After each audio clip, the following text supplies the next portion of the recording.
There he goes. He goes over the bar. Hello, and lady. unfortunately, it catches on his Johnson. If he's plank of the week, he's got a sizable plank. Well, apparently, That's a whole different show. Plank of the Week, Fridays at 7 on Talk.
Hi, I'm Kevin O'Sullivan, and I've got a message for you. Welcome back to this blockbuster edition of What Just Happened. It really is a good one, I think. It's so funny that people keep calling me Meghan Markle, because it's Meghan Sussex.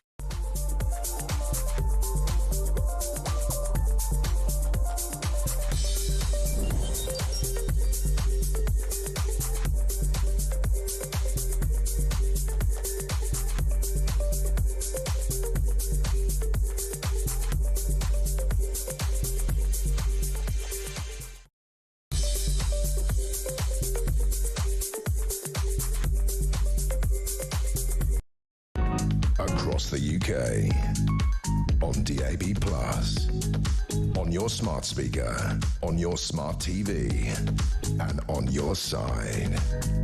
This is Talk.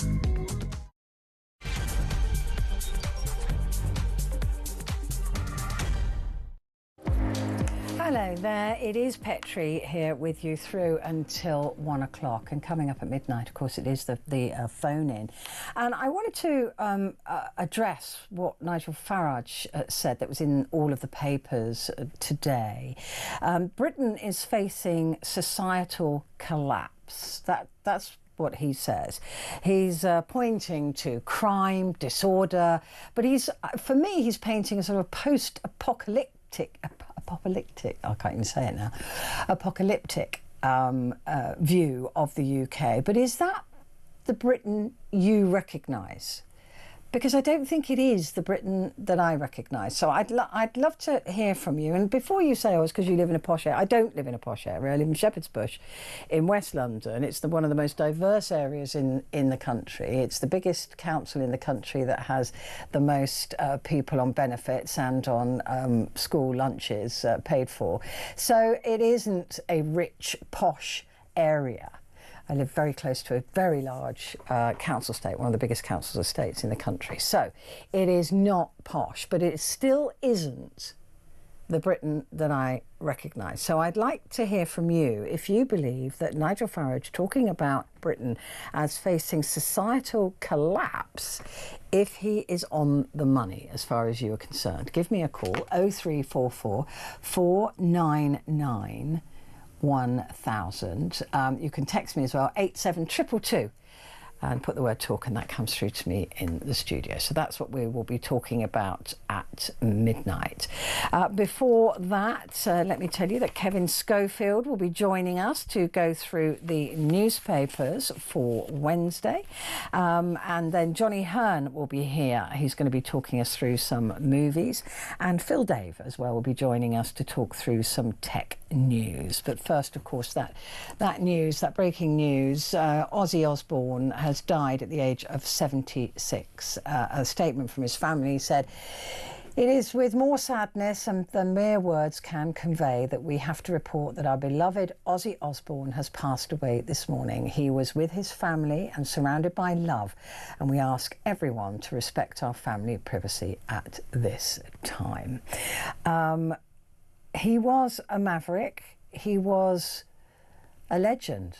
I'm not a metal fan. I don't really know much about Ozzy Osbourne. I've read an awful lot about him this evening, but he certainly, I knew of him, even though I wasn't really into the music, and I think that was attributed to the 2002 to 2005 MTV programme, the sort of fly on the wall reality TV of the Osbournes, and I thought that he was absolutely brilliant. I loved them all. I thought they were all bonkers, and I loved them all. And then I was very fortunate when Sharon Osbourne, of course, came to work here at talkTV, that I met her a couple of times, and a nicer, sweeter person you could not wish to meet. She was always polite, she was always charming, she always had time for people, she was very chatty.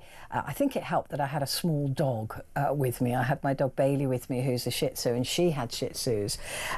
So that got us talking, and she was absolutely no airs and graces at all, that woman, just absolutely delightful. And I know that she will be absolutely devastated, along with their children, today with the news that Ozzy Osbourne has passed at the age of 76. Now, we knew he was not well.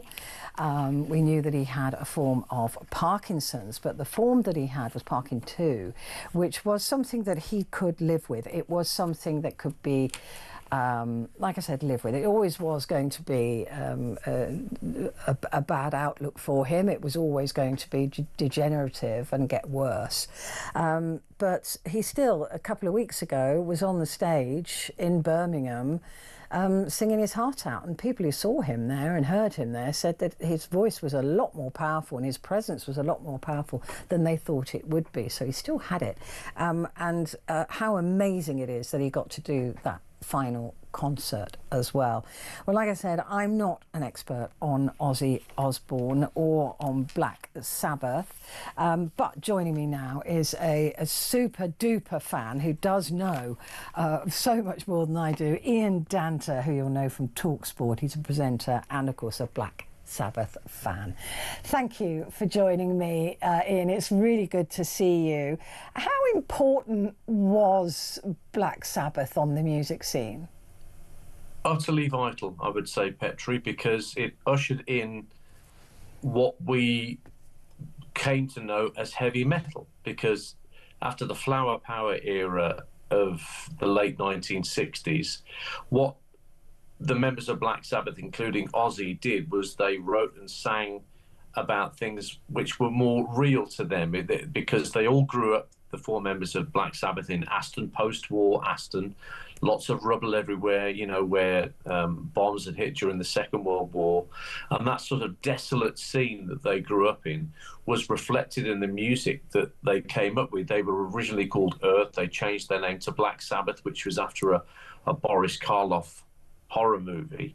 And they started writing these scary tunes with very dark guitar parts and very brooding, you know, drums and bass. But what Ozzy did was he wrote the melodies. He maybe didn't write all the words, but he wrote the melodies to which the words were set. And what Ozzy's incredible skill was to be able to come up with these incredibly catchy melodies on top of these brooding, intense guitar riffs, and make these songs really accessible. Commercial will probably be the wrong word, but they did sell millions of albums, but it just made those songs accessible, and they caught your ear, you know, in so many different ways. The power of the riffs, the power of the drums, but the melodiousness of his voice. He was hugely underrated as a singer and as a man who created song parts and song vocals and things like that. It kind of gets lost in amongst all the antics that he's got up to during the course of his life. As a singer and as a creator of music, he's right up there. But when he first came to get into music, I understand that it was the Beatles that were his influence, really. So many musicians on both sides of the Atlantic actually were heavily influenced by the Beatles. A lot of American musicians saw the Beatles on the Ed Sullivan Show in the early 60s, and that was their touchstone. But, you know, growing up in Aston, where the lads in Sabbath did, it was, you know, the Beatles were a bit more accessible somehow. You know, they did occasionally play in and around Birmingham, but their legend was there. And there's no doubt that seeing the Beatles on, I don't know, the Raw Variety performance or anything they did on television would have touched many musicians who went on to go in their own separate directions. And I know that one of Ozzy's greatest moments was much, much later in life when he finally got to meet Sir Paul McCartney. And I know how much that meant to him, years after the fact of acknowledging how much the Beatles meant to him, that he got to meet Sir Paul, and Sir Paul treated him like a long-lost son, even though he'd never met him. It's a lovely moment that was caught on camera. But yeah, the Beatles were a great touchstone for a lot of bands, Black Sabbath included. He started off at school. He was one of quite a big family in a small house in Aston, and struggled a bit at school, didn't he? He wasn't an academic, and but he was always fun to be around. He was the class clown. But he went on to work a number of menial jobs. He worked in an abattoir for a while. But, you know, times were hard, and he did turn his hand, I have to say, to burglary. But he spent a bit of time in jail, didn't he? He did, in Winson Green, yeah. in the city. But the problem he had was he went to burgle houses, but he wore fingerless gloves. So he was quite easily picked up by the feds for... yeah, perhaps his heart really wasn't in it. yeah, that's probably true. So... yeah, as I say, like all the members of the band, grew up around nowhere, not middle-class wealth at all. It was working class. Yeah. You know, the industry that Birmingham was known for at the time. The Black Sabbath guitar player, Tony Iommi, famously lost the tips of his fingers on his right hand in a guillotine on his last day at work before he was meant to be going off on tour with another band. And he reinvented the way he played guitar. Through his determination, sheer determination. I think that probably sums up Ozzy Osbourne himself, if we leave Black Sabbath aside, the sheer determination to rise above the how he grew up and his upbringing to become this global icon that he did. That's no mean feat. How did, you know, four boys from Birmingham in those days rise? Because that can't have been easy. No connections to the music industry, presumably. No. Nepo babies or Nepo babies, whatever they're called. You know, they had to find their own way. How did they achieve that? It was because they wrote these songs that, as Ozzy put it himself, terrified people. Black Sabbath, the song, because that's their sort of calling card signature song, was based on what's known as the Devil's Triad, which is da-na-na, which is like a triad of notes that in the Middle Ages and the Dark Ages were seen as something intensely demonic and to be frightened of. Mars, the bringer of war, from the Holt Suite, has a similar sort of musical theme. And so songs like that and War Pigs and Paranoid and Into the Void were all about these really dark, crushing riffs. Nobody else was doing that, Petrie. There were bands like Led Zeppelin who were sometimes quite dark as well, but also quite bluesy and invoked the Delta blues of the United States. Then you had Deep Purple, who were a little bit more progressive and musical and more intricate in terms of their arrangements. But Sabbath were all about the crushing nature of the guitar riff which Tony Iommi, the guitarist, invented, and Ozzy's melodies on top of that, it caught people's ear, and before you knew it, they were, a huge thing, both in continental Europe, the UK, and in the United States. Their appeal in the United States was huge. So they rode that wave for about, I would say, 8 or 9 years, until Ozzy's drinking and his wild antics were too much for the rest of Sabbath, and they fired him in 1979. That's where Sharon entered the picture. You mentioned Sharon Osbourne, who you worked with earlier.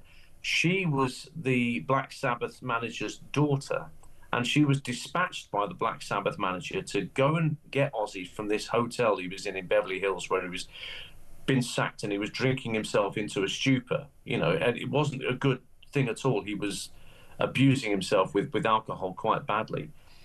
And Sharon kind of rescued him and gave him a purpose. And before long, Ozzy had set up his own band, his own solo band. And they became as big, if not bigger, than Black Sabbath, particularly in the United States. And he sort of, everyone expected Black Sabbath, who got a new singer, to go on to bigger and better things. And for a time they did.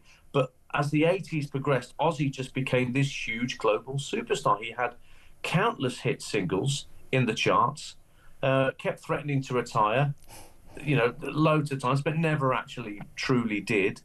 And the legacy of his music and the songs that he wrote continued throughout the 80s into the 90s and the 2000s. He had a song called Under the Graveyard that came out about 4 or 5 years ago, which is amongst the best things he's ever done. The consistency of his work was always really, you just had to salute it. It was fantastic.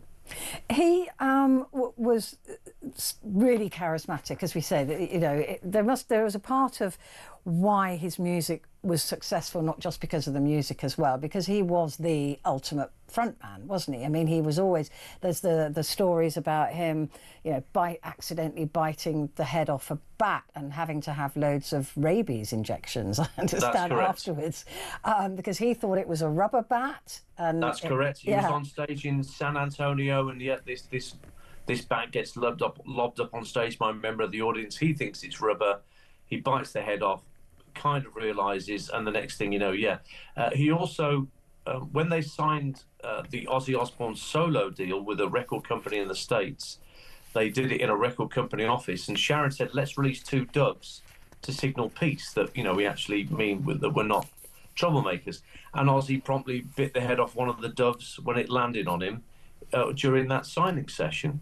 He's also been known for relieving himself on the Alamo in Texas, where he was promptly arrested by the Texan authorities. He was banned from there for years, wasn't he? Yes, he was. He was also arrested in his Buckinghamshire home when, in a complete blind, drunken state, he threatened to take Sharon's life. I mean, this is pretty dark stuff. Yeah. The drinking led to these incredibly, horrible incidents, and he had no recollection of having threatened to, kill his own wife. There's rumours of him snorting a line of ants around a swimming pool as a dare by another band who he was touring with at the time, Motley Crue. They see this line of ants, say, bet you can't snort that, because he was snorting everything else at the time, and he grabs a straw and promptly snorts up the ants. You didn't dare Ozzy to do anything, because he'd take you up on that dare without a moment's hesitation. I mean, he did. I mean, all of the images, any interview that we've seen of him, and certainly they're rerunning a few images now, he always had that wild... He knew how to play it, right, as well as being a wild child. He knew how to play that part extremely well. He worked his way into it, because originally in Black Sabbath, when they started gigging, he sort of skulked around the side of the stage, and, he had to be coaxed by the other members of the band, particularly Tony Iommi, the leader and guitar player. No, you've got to engage the audience. And, of course, that improved over time. So in years to come, he was the clown prince of rock and roll. He would be constantly getting buckets of water from the side of the stage and throwing them over the front row of the audience, like he was in, Tiswas, the old TV show from the 1970s. Always trying to get the crowd to sing along, always wanting them to be joining in.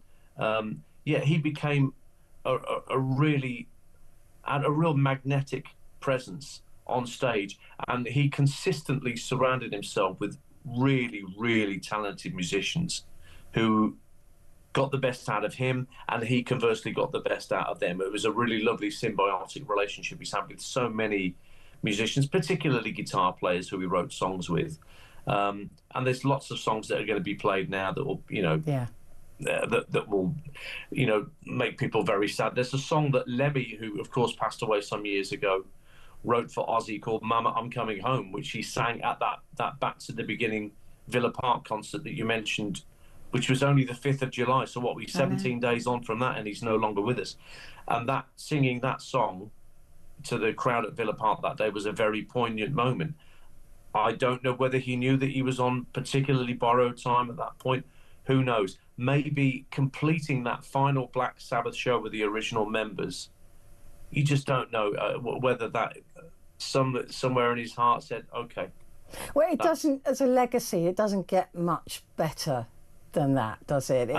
That celebration of his music and Sabbath's music on that day at Villa Park was testament to what they built, because you look at the bands that wanted to come and be part of it. Metallica, one of the biggest bands in the world, hugely influenced by Sabbath.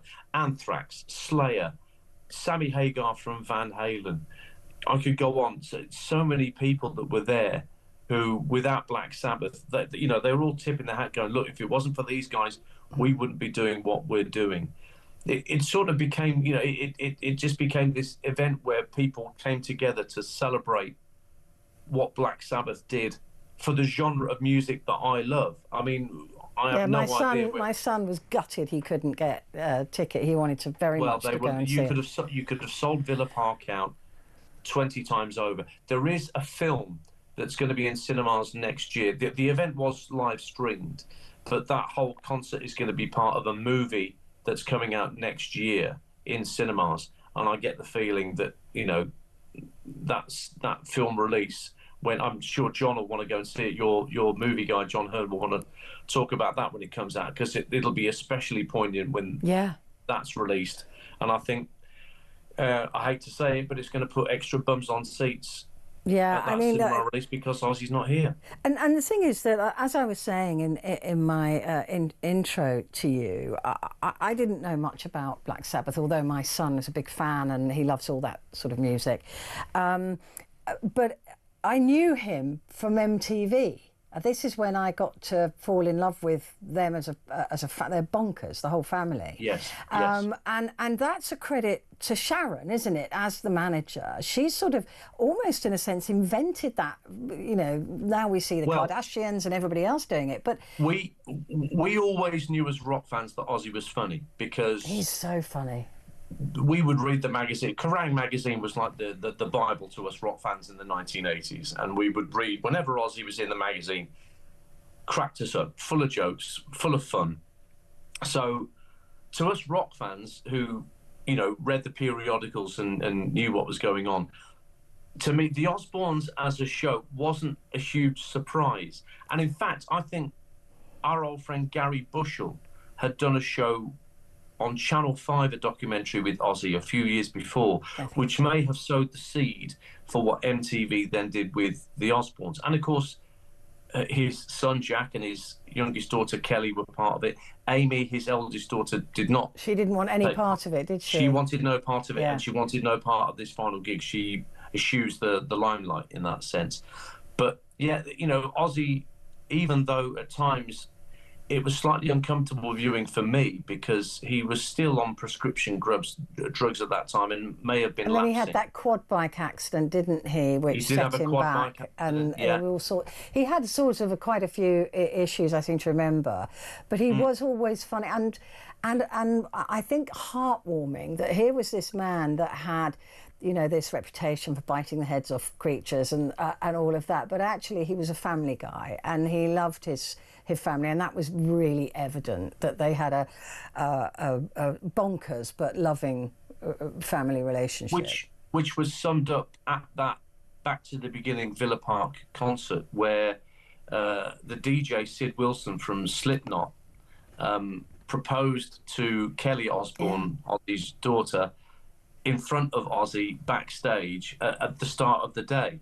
And Ozzy was completely, bowled over with emotion at seeing, his youngest daughter saying yes to a marriage proposal. And yeah, that does kind of sum up that Ozzy was very much in love with his family. He had a family from before. He was married before Sharon came along. And he had two children? Yes, two children from a first marriage, and they were estranged for a while, but then that changed, and he was able to bring them in, to the core of the family. And yeah, his love for Jack and Kelly is quite obvious, and his love for Sharon. I mean that is an enduring love, isn't it? I mean, you just see all them the trials together. and tribulations that they had, and all the ups and downs. The love that he showed to her was quite obvious. Yeah, I agree, and that for me, and getting to know the family, because it really was warts and all. I mean, it couldn't have been more fly on the wall, warts and all. But the overwhelming sense of that was that love, and what a really nice, down to earth guy this mega superstar legend actually was. Yeah, I never had the privilege of spending any time with him. Those that did always came back with a story, always came back with a smile on their face. Nobody came out of an Ozzy Osbourne interview going, God, well, he was hard work, because because he never was. Yeah. He always had something to say, always had a joke at hand. I mean, he could sometimes play the part of the bumbling fool. I had a friend who worked on a radio station in Birmingham who asked him to read out, could you record this jingle for me? Could you just say, you're listening to XS with PF on BRMB?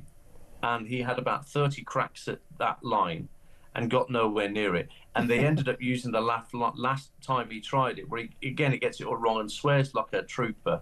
And they just use that as the jingle in the end, with bleeps, of course. Yeah. Why wouldn't you?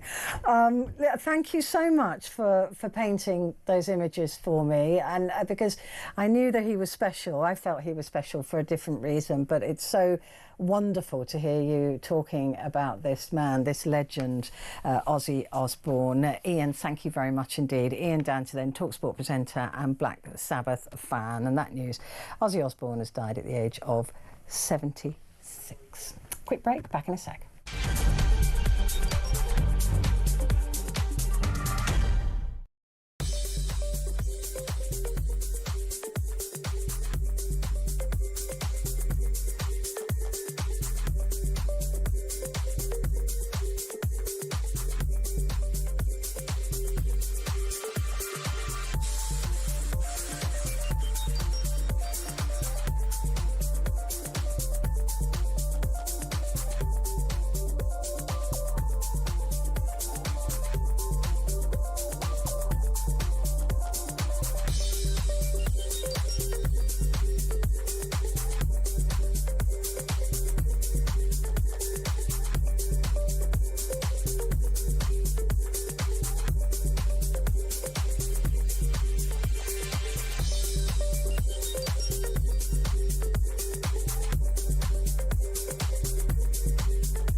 Across the UK, on DAB+, on your smart speaker, on your smart TV, and on your side. This is Hello there, it is Talk, and it's Petrie here with you now until 1 o'clock. And coming up at midnight, we have the phone in. And I just want to examine these statements, really, that Nigel Farage made. Britain is on the brink of societal collapse, Nigel Farage has warned inside the paper as well. People are scared to let their kids out. And I just wonder, I mean, there's a lot more we can go into at midnight, but I just wonder if you agree with that premise, that Britain is on the verge of a societal collapse. Are things really as bad as Nigel Farage would have us believe they are? Now, let's not mistake the fact that this is all political, right? This is obviously political. This is, look how terrible the country is, and we're the only party that can fix it, right? That's what this is. They all do it. I mean, I'm not throwing shade on Farage particularly. I'm saying they all do it, don't they? Well, it's such a mess, but I'm the one that can fix it. We're the ones that can fix it. So painting a really awful picture of the UK is in their interests. But I just wonder if it really is as bad as Farage and the rest of Reform would have you believe. Is that your... I mean, they talk about London as being this, you know, dangerous, lawless, you know, Wild West. And yes, there are pockets of lawlessness. There are. I'm not going to lie about that. But on the whole, as Londoners, we don't feel like that. We don't feel like we can't go out. We don't feel like we can't pop round to the shops. We don't feel like, you know, we can't walk the dog. So it isn't as bad, this post-apocalypse that Farage is painting. I don't see it as being that bad. But I don't live where you live. I live in London. So I'd like to hear from you. Do you agree that Britain is facing societal collapse, the entire collapse of society as we know it? 0344 499 1000.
Across the UK, on DAB+, on your smart speaker, on your smart TV, and on your side.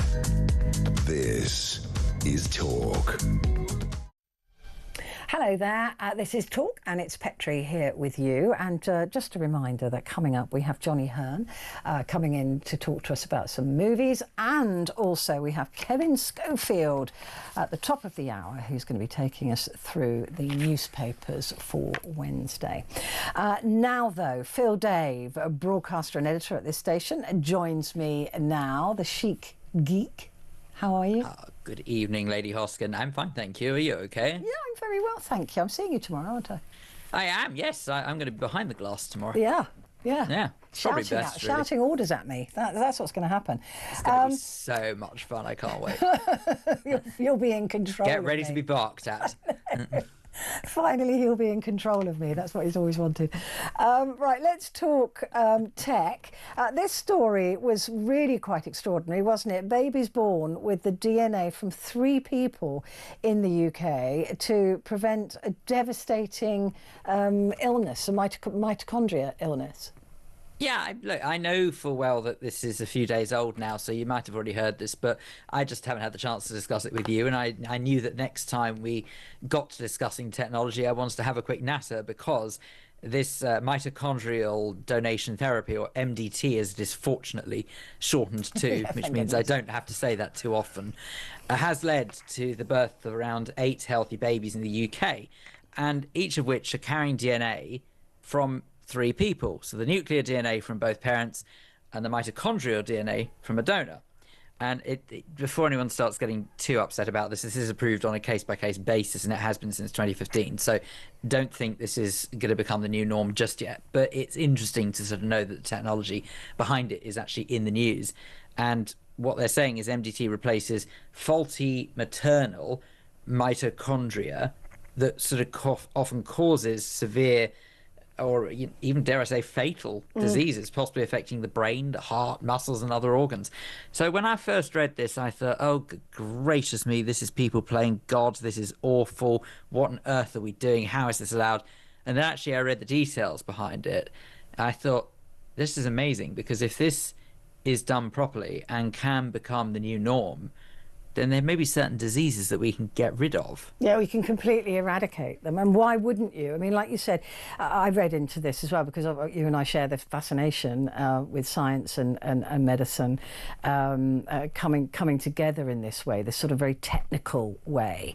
And it is really on the basis of people who will pass on this fatal genome, this mitochondrion. So it really is just about those people, and they're very much looked into. Everything is checked, that they desperately have to have this, and it's only done in one clinic, isn't it, in Norfolk? Is that right?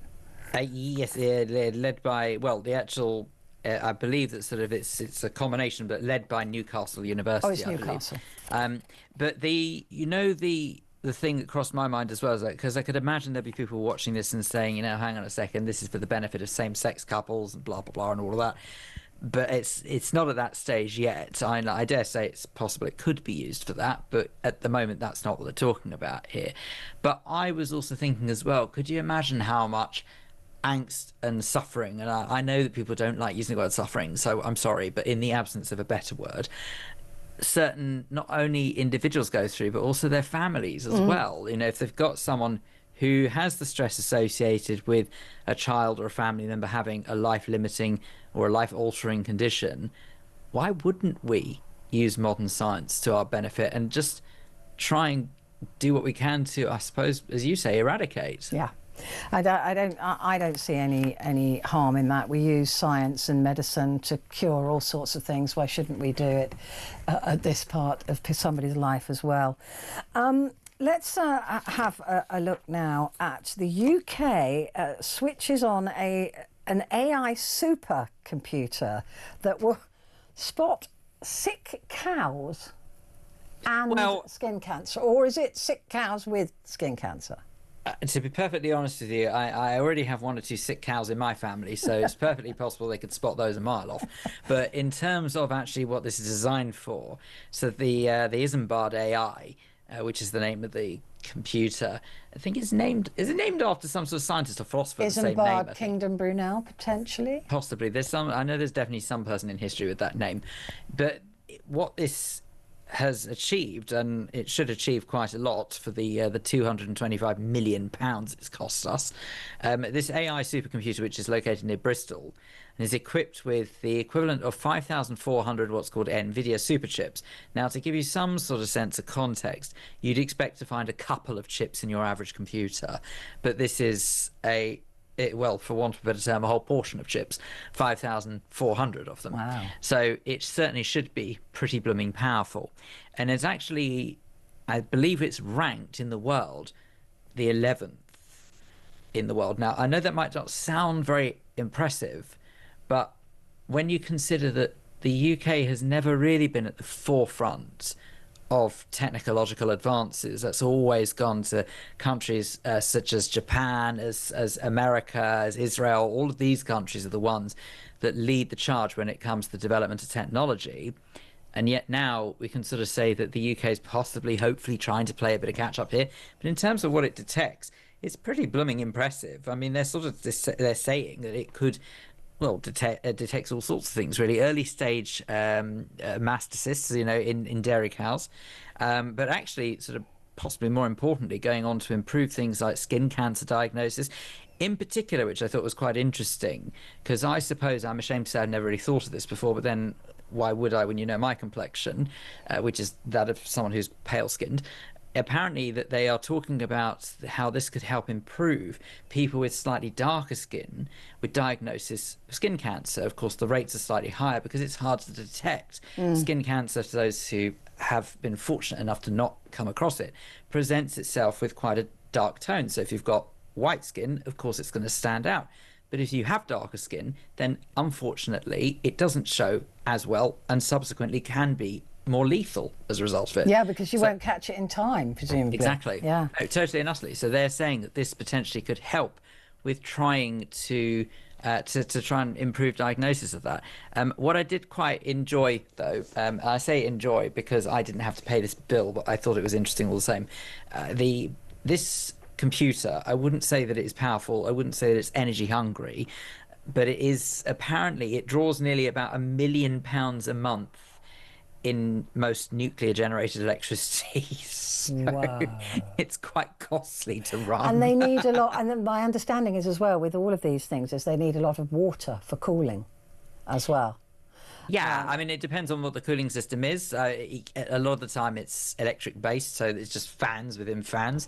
But yes, absolutely, there could also be sort of water cooling as well to try, because more often than not they are kept in what are dubbed server rooms, and those server rooms have the most powerful of air conditioning, which I have to say during the heat wave. Not like this studio, then. No, not like that studio at the moment. Is the air conditioning still not working in there at the moment? It feels better than it did yesterday, actually. Oh, gracious me. Okay, fine. Anyway, but that's the one. So, sorry, this is fascinating for people. Sorry, but the air conditioning in the server room we've got at the studios there, it's quite nice to. Wrongly, I shouldn't be, but quite nice to go in there once in a while when it's a really hot day. And it's just I wouldn't even know down. where it was. I don't know where the server room is. I should find out. No. Sorry, this is not what I'm supposed to be speaking about, but I just mentioned it as a by-the-by. AI robots can already carve stone statues, and the thought is that entire buildings could be next. Well, what I like about this is it sort of combines the old with the new, really. It's a bit like you and me. But what it does is it... Easy, Tiger. Yeah. I thought it was funny. Anyway, it's at the Monumental Labs, which their headquarters are based in Brooklyn. They have successfully created this AI robotic arm system that has this ability to carve and shape stone. So what we would typically see for those who are sculptors or what have you, or stonemasons, I guess, in years gone by, which would have taken goodness only knows how many hours, these robotic arms have this ability, this amazing ability, to carve all sorts of things from granite to limestone to it's extraordinary. Marble as well, of course. I mean, granite in particular is really quite a durable rock that takes a blooming long time if you're going to carve that by hand. So as a result of it, I sort of think these robots can sort of do it in a fraction of the time. Wow. Now, I know there are going to be people who are going to listen to this and they're going to say, hang on a second, that just means even more jobs are going to go. But think of it like this. What if it's got the ability to start restoring some character to all of these modern buildings that we're seeing that are pretty soulless? And I should know, I live in a modern building.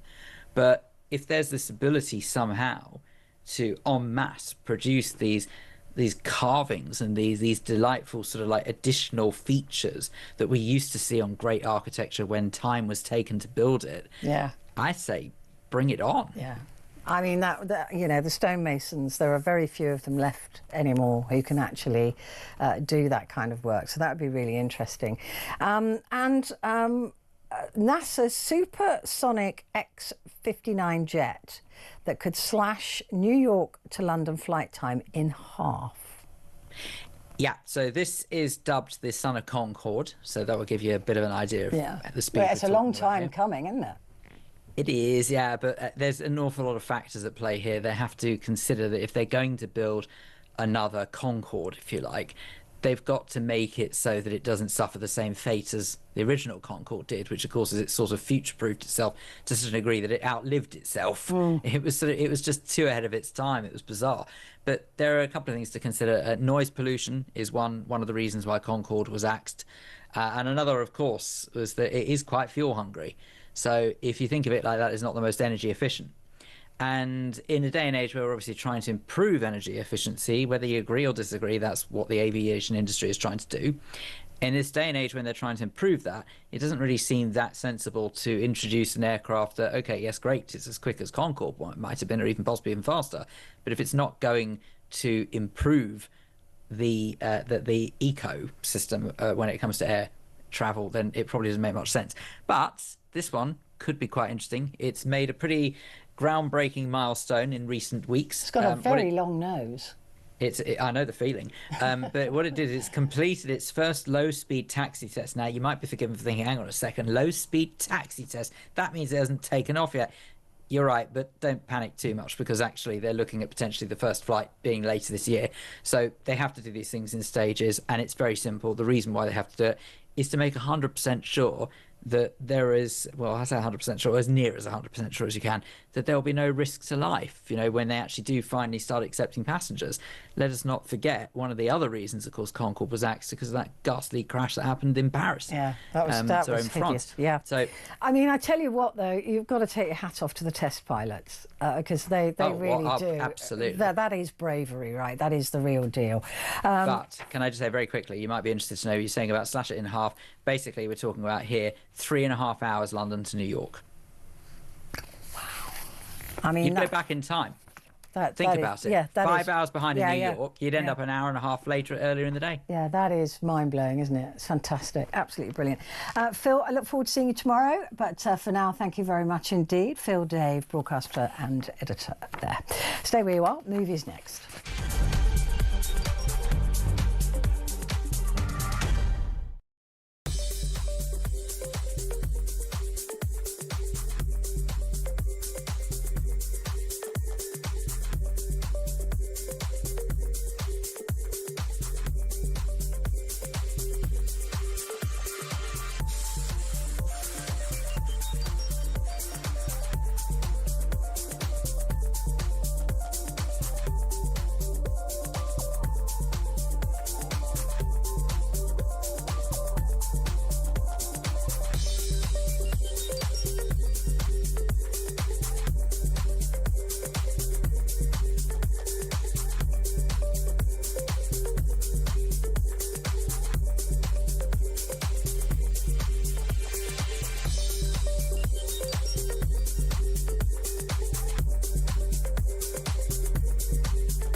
Across the UK, on DAB+, on your smart speaker, on your smart TV, and on your side.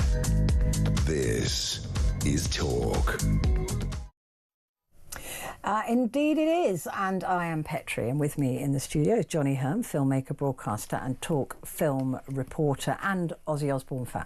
Yeah, yes, I could add that to the list. Yeah. We'll get to Ozzy in a little bit, but I know what you did last summer. Do you? Yeah, because you sent me photographs of you sitting by your swimming pool, you horrible, nasty man. Well, I'm glad that's the only thing you know that I did last summer. That's for sure. This is an old film, right? No. Well, that's what I first thought. My immediate thought when I first saw this was, oh, they're reissuing the 1997 film with Freddie Prinze Jr. and Sarah Michelle Gellar and Jennifer Love Hewitt. And then I found out, no, they're not reissuing the 1997 film. Is it a remake? It is a remake that has exactly the same title, but they do reference that original film. It's the same story, basically. Right. So the story, the original one, is there are 5 kids just graduated from high school, and they're going to have a bit of a jolly and celebrate graduation, etc. And then there's an accident, which they're kind of responsible for. Somebody dies, and they all decide to hush it up. And then a year later, one of them gets a note that says, I know what you did last summer, and then people start randomly getting killed by somebody dressed up in fishing gear. Of course, a normal course of events in America, or certainly in American movies. So this is exactly the same thing that happens in this film. The difference is that it takes place in the same town as the original events, and one of the characters... it's all been covered up, it's all been hush-hush to try and keep the tourism, etc., so that you can't find really anything online about what happened originally. But one of them knows about it, and she tracks down a couple of people who were the survivors from the original one of them being Freddie Prinze Jr., who happens to still live in the town. Right. And engages their help to try and work out who it is that is that he's doing this. Ah, okay. Well, let's have a listen or a look to I Know What You Did Last Summer. It's a 15, and it's 1 hour 50 in cinemas right now. Oh my God! I'm calling 911. Chill out! We don't tell anybody what happened tonight. We should go. Someone is clearly coming after us. I need to start drinking. The cops are not going to help us. And we'll find someone who will. It isn't something I like talking about. You survived this once. We need your help. You can't run. You can't hide. Get them before they get you. One of us is hiding something. What are you waiting for? What did you think of it? Did you like it? Well, I went into this film thinking it was going to be terrible, a pointless remake, and I was really going to not like it at all. I actually really quite enjoyed it. I liked it once they started to throw back to the original film, because up to that point it's just almost a carbon copy of the original film, and I was just thinking, what's the point of this? Yeah. But then once they started to bring in Freddie Prinze Jr. and Jennifer Love Hewitt, and also Sarah Michelle Gellar, who died very brutally in the first film, the first version of it, but they managed to concoct a way of bringing her back. I'm not going to spoil how they do it.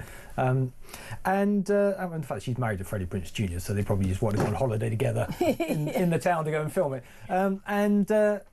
And actually, once they started to do that, and it actually made the story a bit more interesting and a bit more depth to the story, because you had this sort of, yes, they were trying to cover up and you know, how it's related to the characters and their parents and everything like that.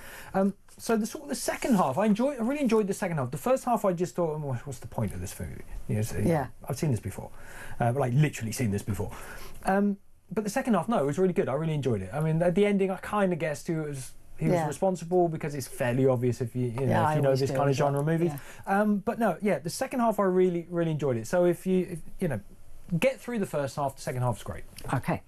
What about Friendship, which is on Paramount at the moment? 15, 1 hour 40. So this is a really weird movie. It's one of those kind of sort of maverick left field movies that come out every so often that just doesn't really kind of fit into any sort of genre. It is funny in places, but it's not a comedy, although some people have said it's like really funny. It's not really funny, but it's not an out-and-out comedy, but it's got funny moments in it. It's not an out-and-out drama, but there's a lot of dramatic moments in it. It's not a tragedy, but there are tragic moments in it. It really takes you on this sort of roller coaster ride. So the basic premise is you've got this young guy, a married man, played by Tim Robinson, married to Kate Mara, and it's just a quiet little suburban couple, and he just spends all his time sort of sat at home, you know, doing nothing, goes to work, comes back, that kind of thing. Doesn't have any friends. And he gets something delivered by mistake, so he has to take it to the neighbour, played by Paul Rudd, and he drops it off. The wife then says, why don't you know, I spoke to the neighbour, he's invited you over for a drink, why don't you go and just, you know, hang out with someone, get a friend in your life? And he's like, yeah, okay, right. And he goes and hangs out with Paul Rudd, and actually realises that he gets on really well with him. He quite likes him, and he sort of introduces him to the sort of crazy side of life that he's not, you know, his quiet little world is never experienced. And he sort of falls for this great bromance with this neighbour very rapidly, and then gets really upset when Paul Rudd's character turns around and says, actually, I just don't want to be friends with you anymore.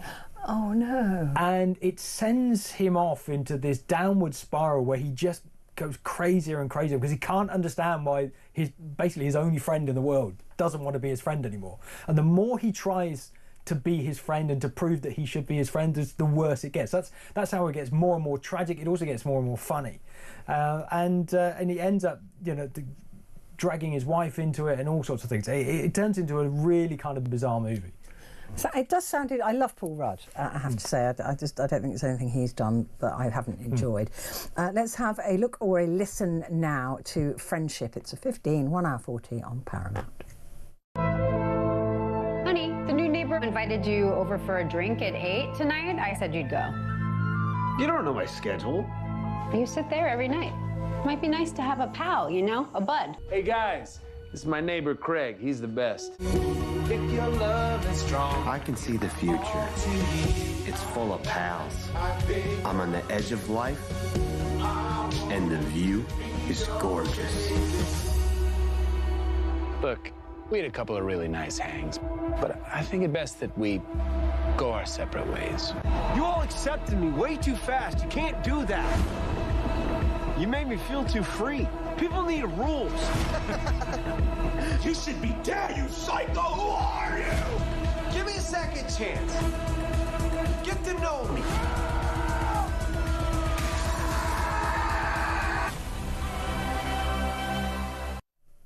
I think I'd like that.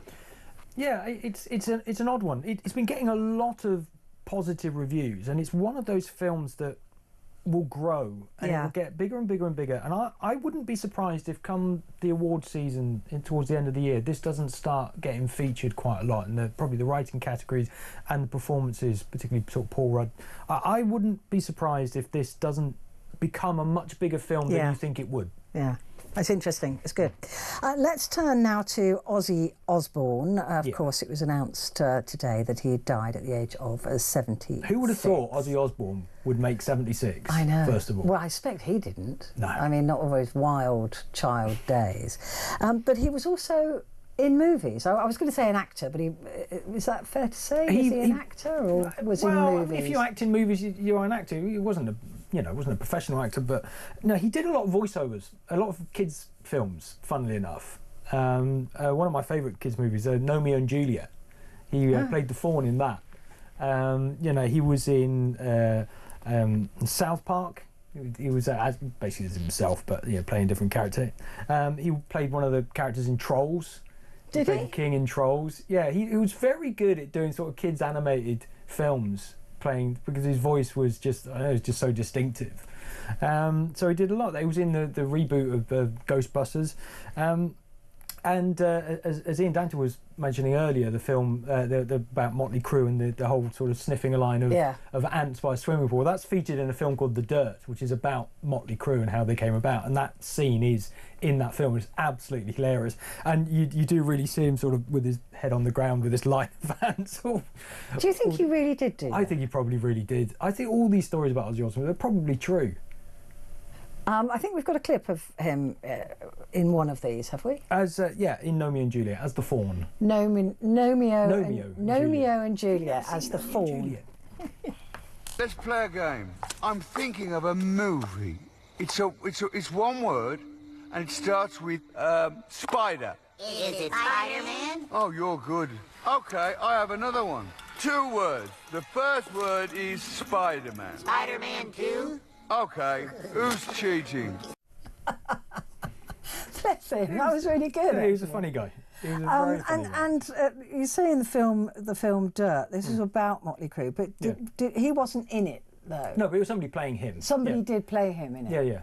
It's a film about Motley Crue, but it's a very good film as well, actually. But you've never seen Romeo and Juliet? No. Oh, you've got to watch it. It's brilliant. It's Romeo and Juliet, but with garden gnomes. Yeah. I mean, because my son is 28, so I haven't watched. Is it it must be a children's movie. It is, but it's got. I must have seen it because my daughter's a bit younger. I must have seen it about 10 times. Oh, really? But it's funny. It's very funny. It's very clever. But I mean, that sort of Birmingham accent as well. I can see American movie makers really going for that. And as you said, he has actually got an incredibly distinct voice. You would know that voice. Absolutely anywhere. But I must admit that I haven't seen him in South Park either, which I think he would again be fantastic in. Moulin Rouge. Yes, apparently he was. I can't remember what he was in Moulin Rouge, but apparently he was in that as well. Yeah. I would love to see. He did a lot of things. Yeah, he did. I mean, really, really sad that he has that he's gone. And like you said, he's done a lot more than we think he did. But for me, it will always be that MTV. Yeah, the Osbourne. show. Yeah. Did you watch that? Yeah, I did watch some. Yeah, great, very funny. I mean, just hilarious. Very funny. Yeah. Very much funnier than I imagined that he would be. And Sharon was always the long-suffering wife, wasn't she? I think they played it a little bit. They played it up a little bit, but it made great television. But the kids as well, completely out of control. The two kids, Kelly and Jack. But Kelly about to get married, and her dad won't see it, which is really sad. That is really sad. John, thank you very much indeed. Johnny Hearn, filmmaker, broadcaster and talk film reporter. So those movies again. I Know What You Did Last Summer and Friendship. Right, stay where you are, because coming up we are going to be looking at Wednesday's newspapers. So don't go anywhere.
Across the UK, on DAB+, on your smart speaker, on your smart TV, and on your side. This is Talk.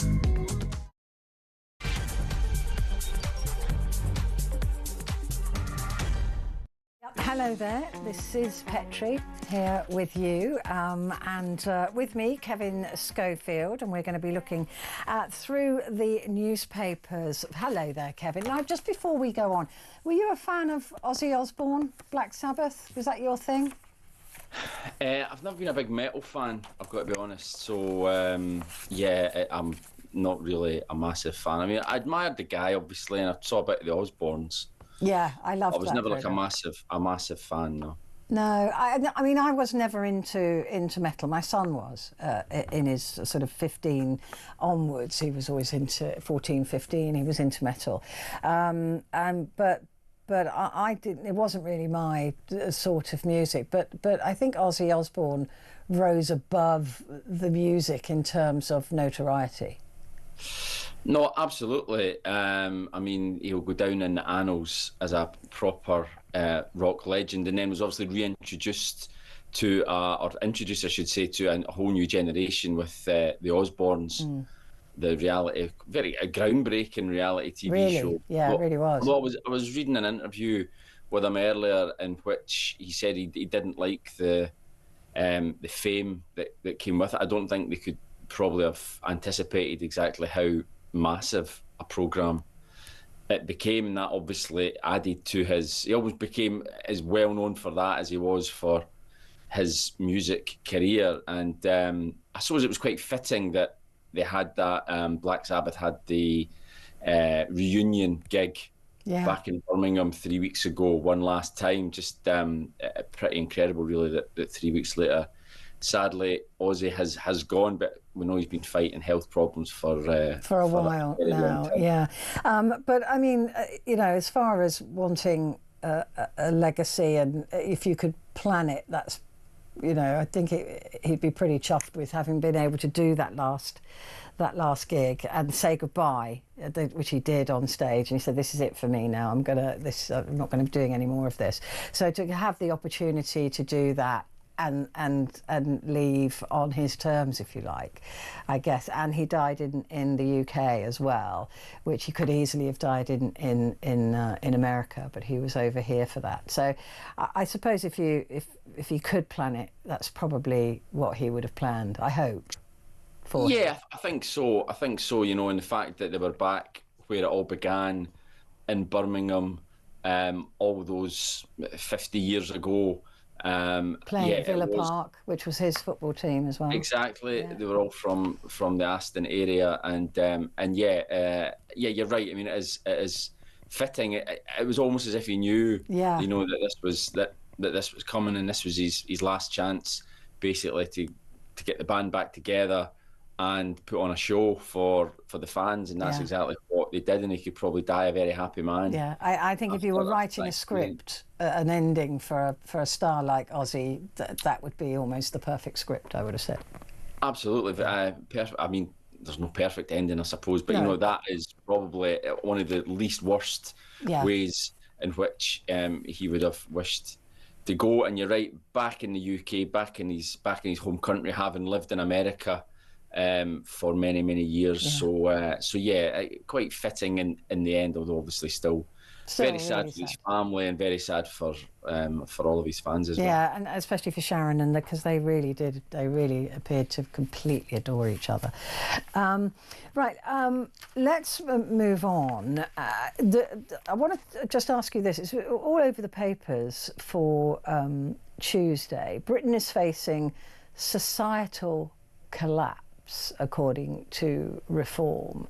That's not the Britain I recognise, but I do also recognise that other people may recognise that. But I live in London, where he talks about it like it's, you know, some post-apocalypse, you know, evil cesspit, which I don't think many Londoners do see it like that. No, I mean, obviously there are parts of London maybe where people may well recognise what he's saying. I thought what was significant today was that Angela Rayner, the Deputy Prime Minister, told the Cabinet, basically echoing what Nigel Farage was saying, you know, that social cohesion is a major issue, particularly in deprived communities. People are very concerned. Now, she, unlike Nigel Farage, she didn't lay all the blame at the door of immigration, but that was certainly part of it. Other things like people being isolated, the deindustrialisation of the UK, people spending too much time online, maybe feeding on misinformation, conspiracy theories. And, you know, she said that the Cabinet and the government needs to be very aware of rising levels of dissatisfaction out there. So, you know, you might argue with what Nigel Farage said or the way that he said it, but it certainly looks as though once again he sort of tapped into a mood completely, that seems to be leading again the political agenda. You know, he makes this big speech on Monday, and then lo and behold on Tuesday morning, as I say, Angela Rayner is saying a lot of the same things to Cabinet. And you know, we're coming up to the first anniversary of Southport and then the subsequent riots, and I think there is real concern inside government that, you know, we could be there again. Hopefully not, God forbid we are, but you know, there does seem to be a sense at least that things could reach boiling point again, but let's obviously hope that doesn't happen. The thing is, though, that you know, the British public do feel unlistened to. Of that there is no doubt. The whole thing with the boats coming across, you know, any mention, anybody who seems dissatisfied with that, and I think most people are, is, you know, they're racist, or they're, you know, there's something else wrong with people who are concerned about it, as opposed to wrong with policy and with government's operation in this. So I just think that it's their fault. It's not just Labour. I'm not partisan with this criticism at all, but it appears that all governments in recent years have not listened to the concern of people in this country. And it's hardly surprising now that the only way people feel that they are listened to is if they go out onto the streets and cause trouble. Yeah, and this isn't a new phenomenon, this, and it's not isolated to Britain either. We see this across Europe and America as well, where I think people are sick, fed up of the traditional political establishment. Basically, they feel, as you say, they feel that they've been ignored, talked down to for many, many years by an elite, and now they're fed up with it, and that's why politicians like Donald Trump, why Nigel Farage, who are unconventional, who maybe say what those people think, don't speak like normal politicians, don't act like normal politicians, and you can see maybe why people find that quite attractive. The things that maybe would damage other parties don't seem to, the rules, normal rules of politics don't seem to apply. All the controversies that Donald Trump's been involved in, and yet he got re-elected quite comfortably last year. A lot of the trouble that Reform UK has had with losing MPs and various other things, and yet they're still ahead in the polls and picking up council seats. They won the by-election in Runcorn, obviously, at the start of May. And I think just people just there's a mood out there that they want to give Labour and the Tories a kicking, and that's a real problem for both the main parties. At the moment, the Tories just can't seem to get a hearing at all. I mean, you look at the front pages, there's been a Conservative reshuffle today, and you wouldn't know. No. You wouldn't know. No one cares. It's just not covered. Yeah. And Labour, OK, they've only been in power for a year, but people are already basically blaming them for the state of the country. And unless they turn things around pretty quickly, as you mentioned, small boats being an example of it, sewage and the water, that's another big issue that people just say it's a symptom of how Britain just doesn't seem to work anymore. These are the big challenges that Labour face, and if they don't solve them and don't convince people that they're improving their lives, then it's meat and drink for someone like Nigel Farage. The thing is, though, it's a really fine balancing act running the country down, because if you remember when Labour first took over, there was all this talk about doom and gloom and how dreadful the country was and how awful it was and what a terrible mess the Tories had left it into, and and they eventually had to change their tune because it was driving down the economy. It was really damaging UK PLC with all of this talk about how dreadful the country was. And I think that they went too far, Labour, with that, because then people give up. If you've got reform, and I know we're 3 years away from an election, but if you've got reform painting a picture of this country as a crime-ridden cesspit, a mess that, post-apocalyptic, vile, awful, dreadful country, we've got 3 years of hearing that. 3 years of driving the country down. This is a very fine act that Farage has got to get a grip on. It's all very well to say what a mess it is and he's the only one that can put it right. We've heard that before, right? But how far can he go down this road without creating real damage? Well, these things then become a sort of self-fulfilling prophecy, don't they? Yeah, and then he can turn around and say, "Oh, there you are, I was right." But he comes up with very easy solutions to complex problems that won't be able to be achieved, by the way. No, well, exactly, and I think as we get closer to the next general election, they will have to come up with some more answers rather than we'll nationalise this, we'll reopen the mines, we'll cut taxes, we'll cut waste, basically try to appeal to everyone all at once. And, you know, we all know that that just doesn't actually work in practice. But right now, because they are, you know, he is a great political communicator. There's absolutely no doubt about that whatsoever. That's another advantage he's got over Keir Starmer and Kemi Badenoch, neither of whom are blessed with great communication skills, unlike Nigel Farage. You know, I mean, I watched an interview with him at the weekend, and he's been asked questions, and he said, "I don't know. I just don't know." And in a way, it was, my goodness, you're supposed to have answers. You want to be Prime Minister. You're meant to have answers. These are your policies. But at the same time, it was quite refreshing in a way. Like, people might think, you know what? I'd rather have a politician that admits he doesn't know the answer to a question than one that just dissembles and waffles and tries to dodge the question. And those are the types of things that are unconventional but seem to be appealing to voters right now. And again, that's another challenge that Labour and the Tories have got to address. I just, again, politically speaking, and thinking that, again, that Nigel has got to be careful because he might peak too early. Well, that is the danger for him. Yeah, I mean, we're probably 4 years out from another election, which is, you know, it's a lifetime, really. Yeah.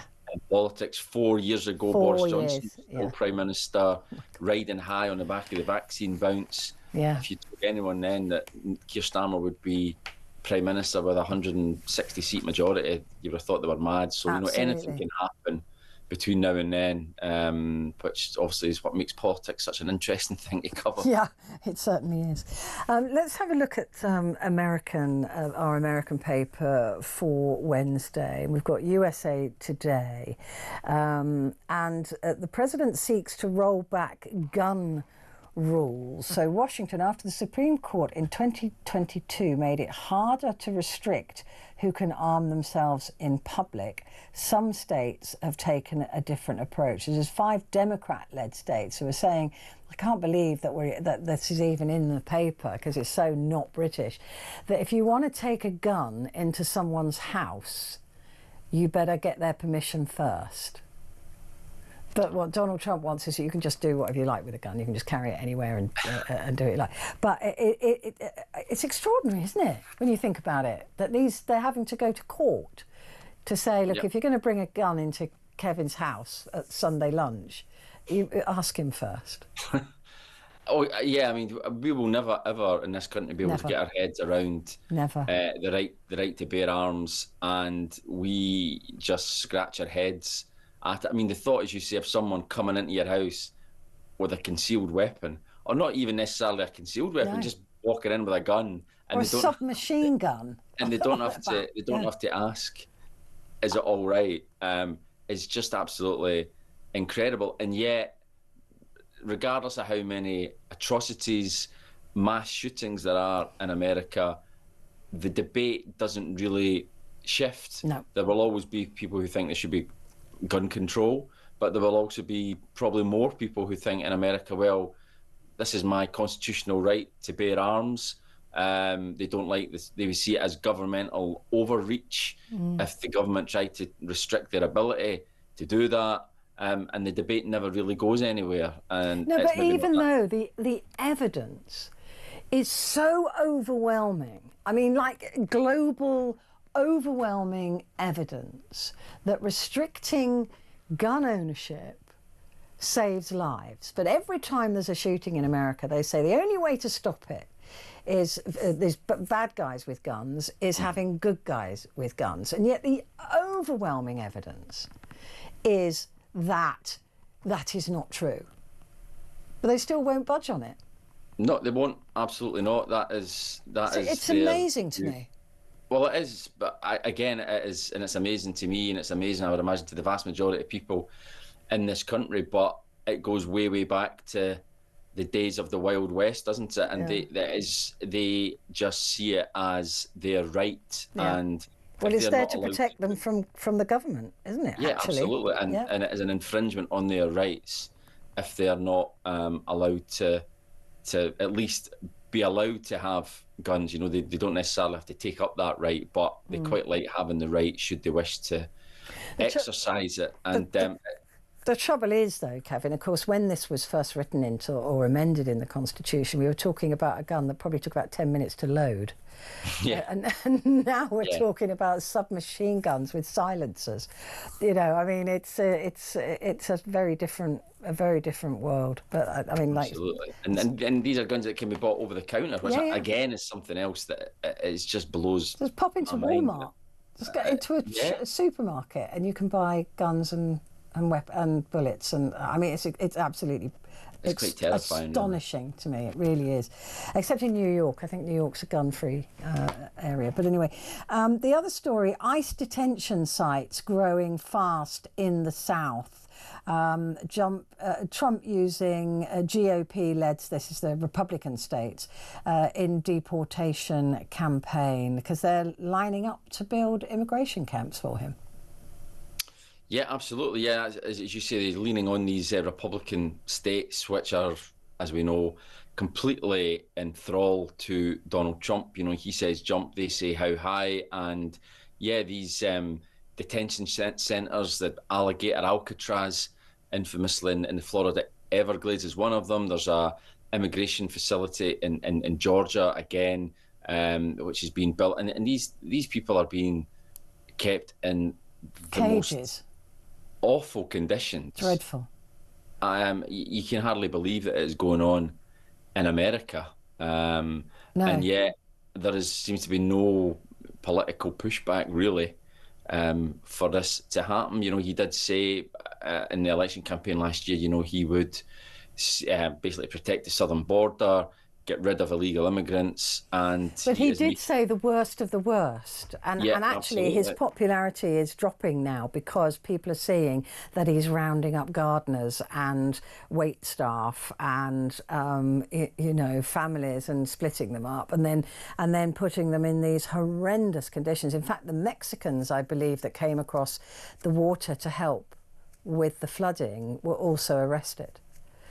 Yeah, absolutely. I mean, they came to help. Yeah, and they're being rounded up. Rounded up by ICE and treated like criminals, and you know, because they came across the border illegal. Worse than criminals. You know, criminals in prison, but obviously in America isn't great. But as you say, they're being kept in cages, like animals, really. And people are dying in these facilities. People are being disappeared for you know, no apparent reason. They're being sent to countries that they have no connection with at all. Sent to other prisons in countries where they've had no due process. It is quite breathtaking. It is, and as I say, you would never imagine that this would be happening in the United States of America, of all countries, really, given its history of being built by immigrants, you know, bring us your huddled masses and all of that, and yet they are now being treated, as I say, worse than animals. But it's very much in keeping with Donald Trump's authoritarian, tough guy approach to politics, you know, and he will argue that he's doing exactly what he said he would do, and his supporters absolutely lap it up. Until in about 3 or 4 months' time, when they realise there's no food, because nobody's picking, everything's dying in the fields at the moment. No, because even those people who have worked there for 20 years, paying taxes into the system, paying into Social Security, and not being able to get any money out of it, they're too scared to go to work, so they're not even, nobody's doing anything. It is extraordinary, and I can't believe there aren't human rights abuses. I can't believe the international courts haven't been involved. I'm surprised, really, when you see about the deaths that have happened. I'm surprised that Canada hasn't had much more to say, given that a Canadian was held and died. I just don't know where this is gonna end. It's really scary. It absolutely is. I mean, he obviously has his problems at the moment with the whole Jeffrey Epstein story, which appears to be Why are you mentioning that, Kevin? I mean, that's really boring. Nobody's interested in the Epstein. Nobody wants to know about it. Sorry, apart from the whole world. I should have said the Jeffrey Epstein hoax. Oh, the hoax, yeah. It was written by Obama and Biden. Apparently. Obama's to blame for it now. Yeah. So it's either a hoax or it doesn't exist, but it can't be both things. But anyway, yeah, no, he has got problems with that, and he's distracting with the Obama stuff as well. Quite. It's an amazing watch, actually. You're off to the States, aren't you? Yeah, indeed. Yeah, I'm just getting a bit worried now talking about all this armed members of the public. But yeah, we are. Yeah, we're heading off. So I've already had my Free Kevin T-shirt printed. So I'll be wearing that when you're detained by ICE. I hope you don't need to wear it, but it's good to know that it's there. It's there. It's ready. I've got it ready, and I'm gonna sell merch as well. I'm going to be sort of Free Kevin from Alligator Auschwitz. That's what it's going to say on it. Kevin, we're going to take a quick break. We'll be back in a sec.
Across the UK, on DAB+, on your smart speaker, on your smart TV, and on your side.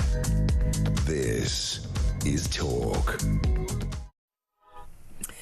This is Talk, and it is Petrie with you, and with me is Kevin Schofield, political editor at the Huffington Post UK.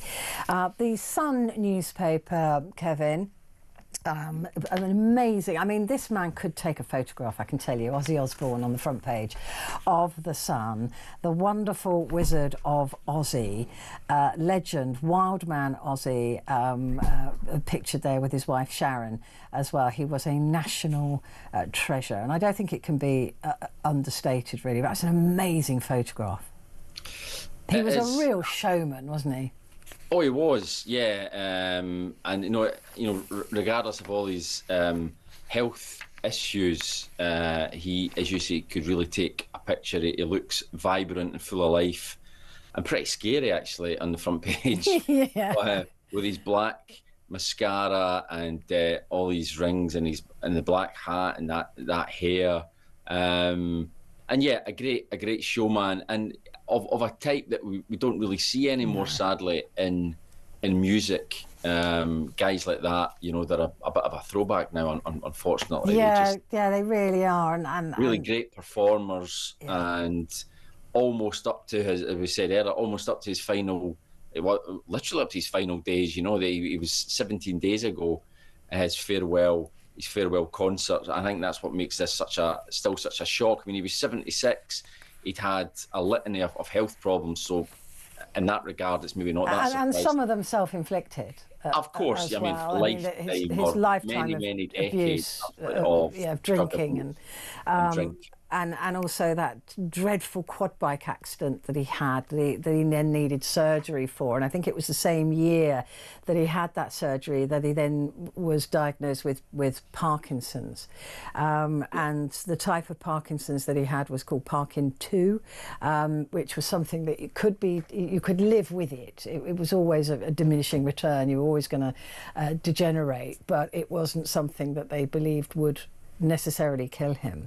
So it's a mystery really as to you know what did kill him, except, as you say, he was not a well man. Yeah, absolutely. But I suppose in that sense, to get to 76 was actually a bit of an achievement, really. Probably. I mean, Johnny said earlier, the film review was saying earlier, who would have thought that he'd have lived to 76? You know, I mean, in his wild days of snorting ants and, you know, biting the head off a bat and then a dove, you know, and all the drink that he did and all of that. Who would have thought that 76, you know, you'd imagine that he would have gone a lot earlier. Yeah, it's pretty remarkable. You're right, and then you throw in the Parkinson's, you throw in the terrible quad biking accident. You know, he really put his body. Yeah. His body was really put through the ringer. Yeah. So to make it to 76 and still be on stage performing up until a few days ago was pretty extraordinary, and yeah, a lot of fitting tributes on the front pages. Yeah, I mean, and a lot of in the Osbournes TV show, there were times there where he was weakened by his past as well physically. You could see that he wasn't in full health. Let's have a look at the Financial Times now. This is an interesting moment in American history that the House in America has now been suspended, or it's gone into recess early to avoid a vote on the Epstein files. There's a concern from the Speaker of the House, Mike Johnson, that the Democrats and some Republicans would force through a vote on releasing the Epstein files, so he's just shut it all down. I mean, absolutely extraordinary. It is really, I think it's unprecedented. Yeah, I think you're right, and it doesn't exactly scream nothing to see here, does it? I mean, it's their attempts to shut this story down, I think, only appear to be making it worse for Donald Trump. I mean, we mentioned earlier about the Obama stuff and calling it a hoax, and all the different attempts at trying to shift the political debate in America onto other issues, and now this. I mean, as you say, unprecedented. Basically shutting the doors of Congress to send politicians away, literally send them out of Washington for the next 5 weeks for a summer recess early, so that they don't have the chance to vote to release these. I mean, it's so anti-democratic, this move, isn't it? It really is anti-democratic to say, look, go on holiday early. I mean, they were going to be going into recess as our lot do, but to shut it down, I just can't imagine that happening here. That if somebody suggested, right, we've got to shut this down so there isn't a vote. I mean, it so goes against democracy and the workings of government. No, absolutely astonishing, and you can imagine exactly what the Republicans would be saying. Oh my gosh! If it was the Democrats had done this, you know. Oh, you're running scared, all of that. I mean, and they would be fighting to say this is anti-democratic. And they would be right. Yeah, as well. And all this does is ensure that the story keeps running. Yeah. Far from shutting it down, they're actually making it worse. So who knows where it will end up going. But, you know, their chickens are coming home to roost, because in opposition, they were desperate for these Epstein files to be released. And Donald Trump said himself that he would release. Well, he whipped up MAGA on this one point, didn't he? He whipped them up. And that you can't then just say it was a hoax. No, and this is an issue where actually the MAGA base, who generally speaking are almost cult-like in their devotion towards Donald Trump, even they have been voicing their concern. A lot of his strongest supporters voicing their concern at the way that he's handling this, and he's then turned on them and calling them cowards, traitors, and it just has become this massive problem for him. Now, I think we've got to be careful and not overstate it, and not suggest that this is going to do massive damage to him, but it could. Who knows? Well, the not releasing them is causing the enough damage. It is. I mean, all over social media there are hard and fast MAGA setting fire to their red hats, and they're not. People are not happy with this, because I suppose what most human beings have got in common is the rape and abuse of little girls is not acceptable, whoever did it. Right? Yeah, it doesn't matter if it's a Democrat, doesn't matter if it's a Republican, we don't care. Nobody has been brought to book Nobody, apart from Ghislaine Maxwell, has, you can't even count Epstein in that, has really been brought to book for this. And there are very powerful people on those files who need to be held responsible for what happened. Absolutely. And, you know, no one believes basically the White House story anymore, you know, that there's nothing to see in these files, so they don't have to be released. That just people just don't believe that. No. And things like this with just add fuel to that fire. People think, well, hang on, you've obviously got something to hide. If you're literally closing the doors of Congress so that politicians can't debate and vote on it. And, you know, as I said, I think this is just going to keep the story going at a time when Donald Trump is desperate to move on to other things. Well, he won't get any respite. So, yeah, who knows? He won't get any respite from it when he comes to the UK. That is for sure. And I know that for certain. He will not get any respite from it. If he thinks he will. Well, that's it. Yeah, well, that's... He's much mistaken. We'll to look forward to. Yeah, of course. Yeah. Looking forward so much to that. Let's take a break, Kevin. Back in a sec.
Across the UK, on DAB+, on your smart speaker, on your smart TV, and on your side. This is Talk.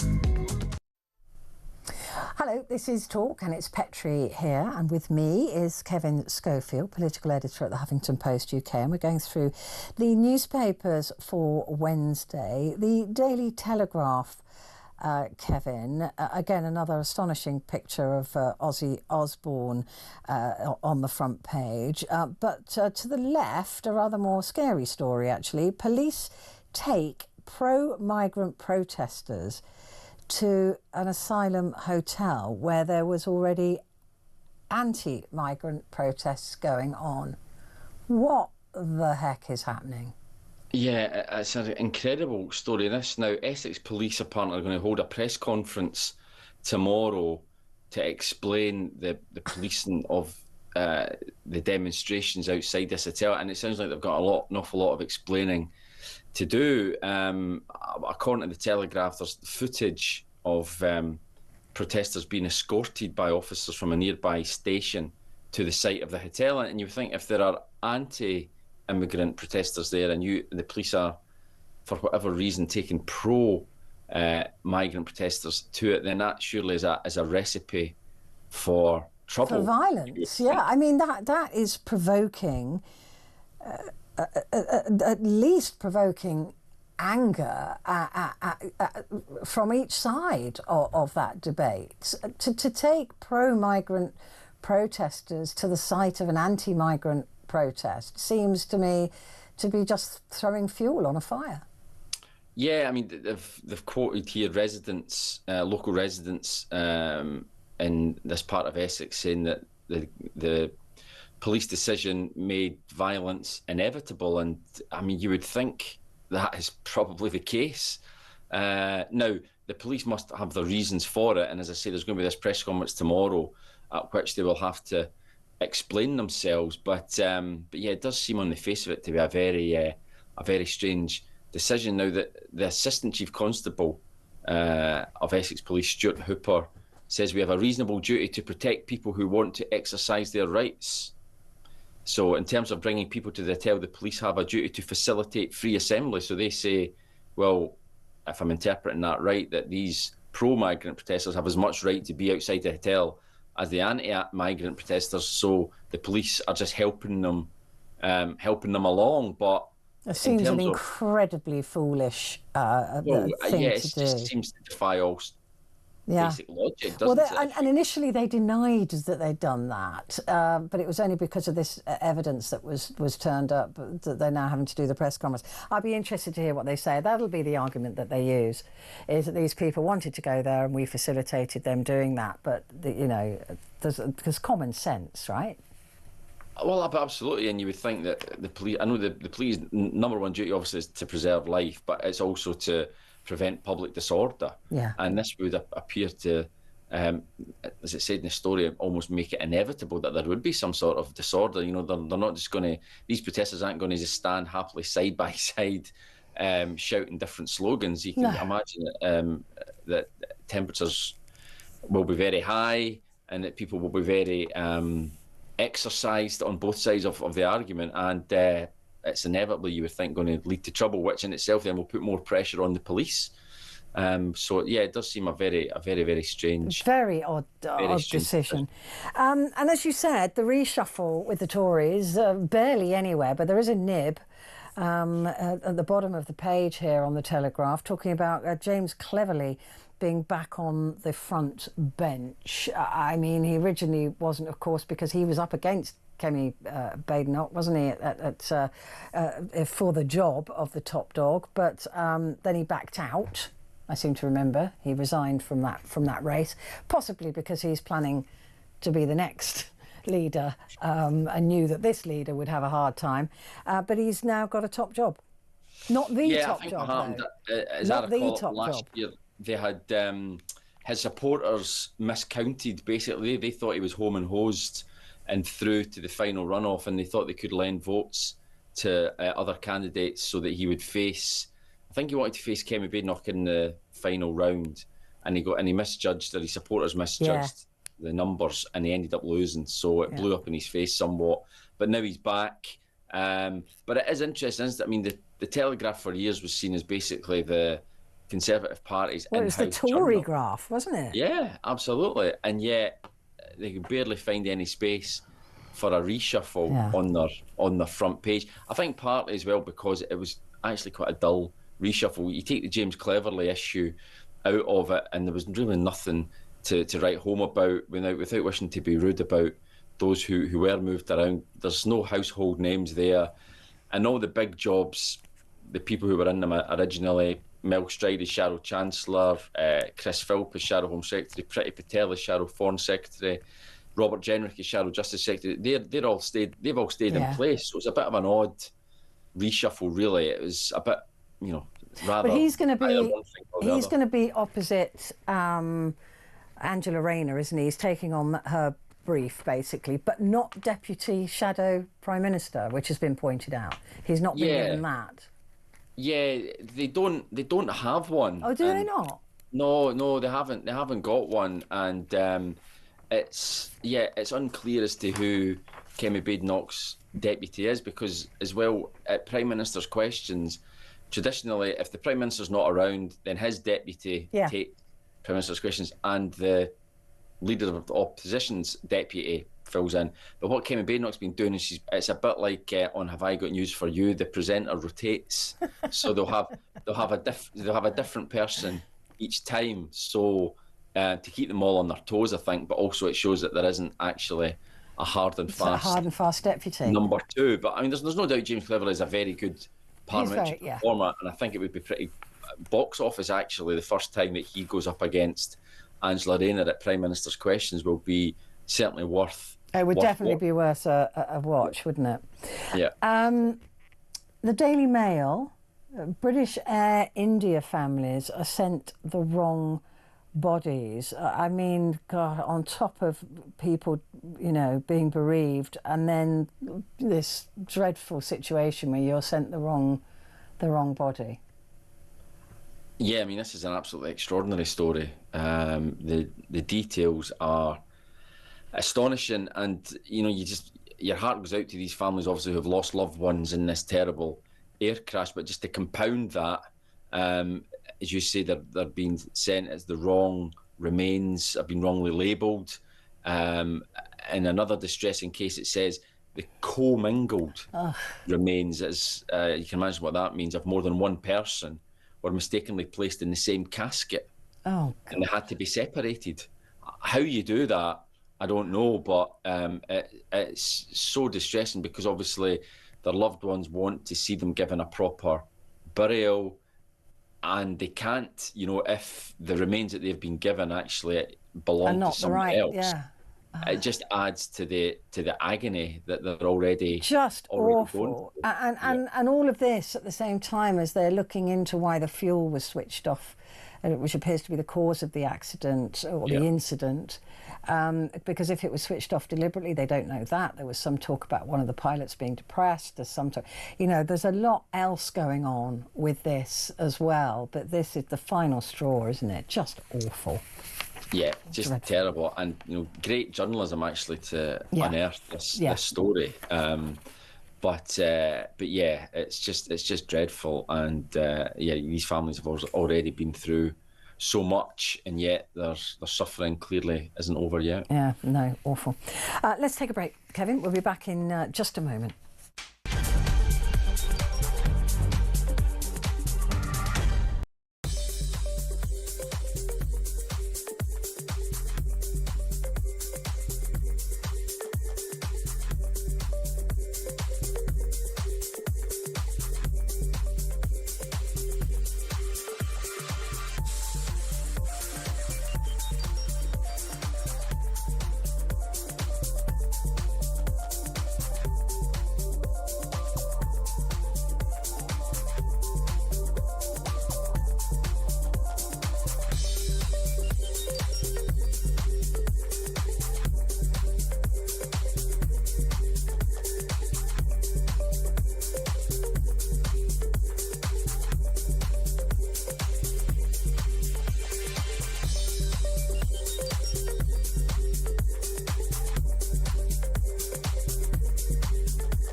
Across the UK, on DAB+, on your smart speaker, on your smart TV, and on your side. This is Talk. Hello there, this is Talk and it's Petrie here, and with me Kevin Schofield, political editor at the Huffington Post UK. I've moved on to the Metro, Kevin, because apparently the pandemic aged all of our brains.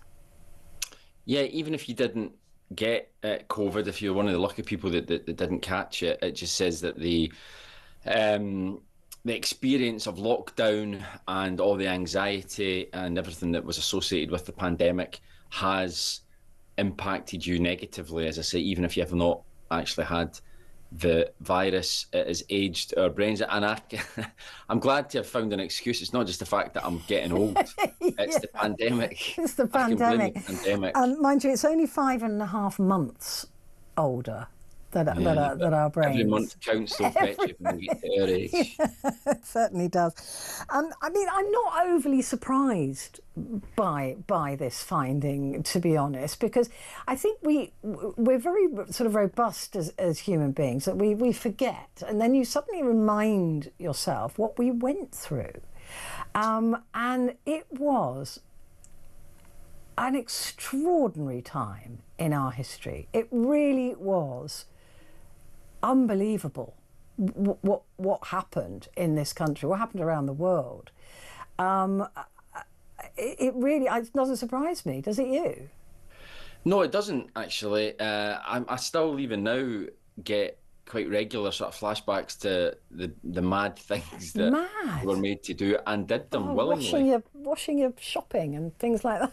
I mean, just crazy stuff that we just sort of accepted. I'm really angry with myself, actually, that I didn't examine this more. I'm cross with myself. Yeah, they did such a good job of putting the fear of God into us, and also, you know, there was a lot of evidence with our own eyes that you saw, you know, of people dying with this illness. I think we all probably knew people, either family or friends, who were very badly affected by it, people who lost loved ones during it. So that it was a scary time, but the way that the politicians and the government at the time managed to convince us to stay indoors, only go out once a day, maintain social distance, don't send your kids to school, all these things which, you know, God forbid, or when the next pandemic comes, all these things that I think the public would just question it much more. I think, I mean, good luck to any government who is going to try that again, particularly as it turns out the end of the pandemic, when we saw that those who were representing us and telling us what to do were doing the absolute opposite. That's I think when the scales fell from our eyes, is like you were either lying or you were taking a risk with your own lives. Which is it? You know, the parties that they had at Downing Street, all of those things. We all went, well, did you know something we didn't know? Were you lying to us? And I think that has created an enormous problem for when, not if, the next pandemic hits. Yeah, and I think as well, I think it goes back to what we were talking about earlier about public cynicism with politicians and with the mainstream parties. I think the Conservatives never really recovered from that, from Partygate, and then you throw in the Liz Truss debacle as well. I think that it's consigned the Tories to opposition for quite a considerable period of time, and you know, all of those things I think just fed into this idea that the politicians were just completely out of touch with how ordinary people lived their lives, or thought that they could behave differently from the way that we were being ordered to behave. So so coming back to this story, it doesn't surprise us at all. And every time I think back to 5 years ago, it's remarkable, really, all the things that we did willingly and gladly. I can't believe it. I guess it was hypnosis, wasn't it, across the country? Just extraordinary. I just want to put out a warning for the next photograph. If you're watching on YouTube, it is distressing. I just want to warn you about that. This is from the Daily Express, Kevin. Really graphic photograph there. For pity's sake, stop this now. The suffering of little Mohammed clinging to life in Gaza. Hell shames us all, and it really is a horrendous photograph. It's awful, and it really does stop you in your tracks, and hats off to the Express for putting it on the front page. Actually, you know, it's a really powerful, a very brave move, actually. Absolutely powerful image, and it's quite striking. I think that the Express, you know, traditionally a right of centre paper, you would think would be less likely. It would be something maybe the Guardian or maybe the Mirror might have on their front page, and I think that shows exactly how the debate is shifting now. I think people undoubtedly still have huge sympathy for what Israel went through on October the 7th, but I think the continual, not just the bombardment of Gaza, but the killing of people and children queuing up for aid, I think it's just beyond the pale, and I think calls for Israel to stop this. It has to stop. For the rest of the world to take firmer action against Israel, I think, are only going to grow louder, you know, and this is, I think it cuts across. It's not just your traditional pro-Palestine demonstrators and campaigners. It's people who have naturally a lot of sympathy with Israel, absolutely defend Israel's right to exist, and yet are appalled. Of course, both things can be true at the same time, right? But we were saying that in the newsroom before the programme started, that the fact that the Express has done this just goes to show how far the debate has swung now. But it's a horrific photograph. Let's move on to The Guardian. Again, the same story. Israel faces growing outrage over indefensible killing of civilians. Yeah, and I think this is going to be probably get a bigger story as throughout the summer. You know that politics tends to die down a bit during the summer recess when Parliament isn't sitting, and you feel that this is a debate though that transcends that, really, that it will continue not just in this country but across the rest of the world, really. I think there is a real growing momentum behind. You can't. Nobody really in their heart can support this, surely. No. And yeah, I think it's the killing of. Initially the aid wasn't getting in at all, and now that the aid is getting in, the people, poor souls queuing up for this aid, are being killed. 1,000 of them. The United Nations says 1,000 people just trying to get food. Yeah, and I think it's something that people are repulsed by, and are the calls for action are certainly going to get louder. I mean, David Lammy. David Lammy was out this morning, and probably going as far as he feels he can. As he could, but he went pretty far, right? I mean, he seemed to go, like you said, as far as he could. He did seem to push it a bit. Yeah, no, absolutely. I mean, it's the government, the criticism by the government of Israel is quite striking. I think it's the type of criticism that we've not heard from a British government towards Israel for quite some time. This story's definitely got a lot longer to run. As long as these atrocities continue to happen, then the calls for action are going to get louder. Well, Israel, Benjamin Netanyahu's got to realise that the world, the road has come to an end now. There will be no more patience for this.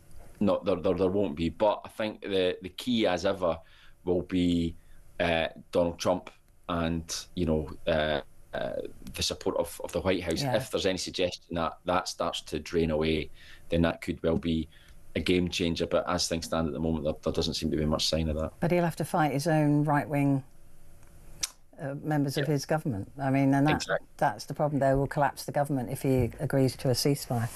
Exactly. So it's in his interests to keep it going. Actually, keep it going. Because otherwise he might end up in jail as well. So this is about one man not wanting to go to jail and lose his power. That's what it feels like, and it's just like this is a cost that is way, way, way too high.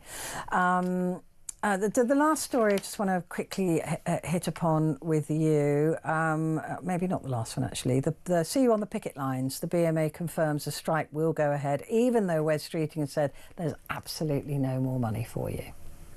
Yeah, and Wes Streeting really reacting very angrily to that confirmation this morning from the BMA that the strikes will go ahead from Friday. It's pretty arrogant, isn't it? Well, it is, not least because, they did get a big pay rise last year. Now, they have been consistent. I think they said at the time, we'll accept that, but we still want... They did say they'd come back for more, yeah. Absolutely, and that's exactly what they've done, and Wes Streeting has been very consistent as well in saying there is no more money. I can't offer you any more than we already have. However, there may well be other creative ways of improving conditions for BMA members, for resident doctors. Well, listen, they'll get something out of it, presumably, but anyway, that's it. Kevin, thank you very much indeed. Do enjoy your time in Alligator Alcatraz. And hopefully we'll see you on the other side of your American break. Yeah, a good one. Kevin Schofield there, political editor at the Huffington Post UK. I wanted to end actually with saying about the Lionesses winning that game against Italy 2-1. In extra time, so they managed to do that. But coming up, I want to talk to you about Nigel Farage and reform, and I want to know if you think that he is right when he says that Britain is facing the collapse of society.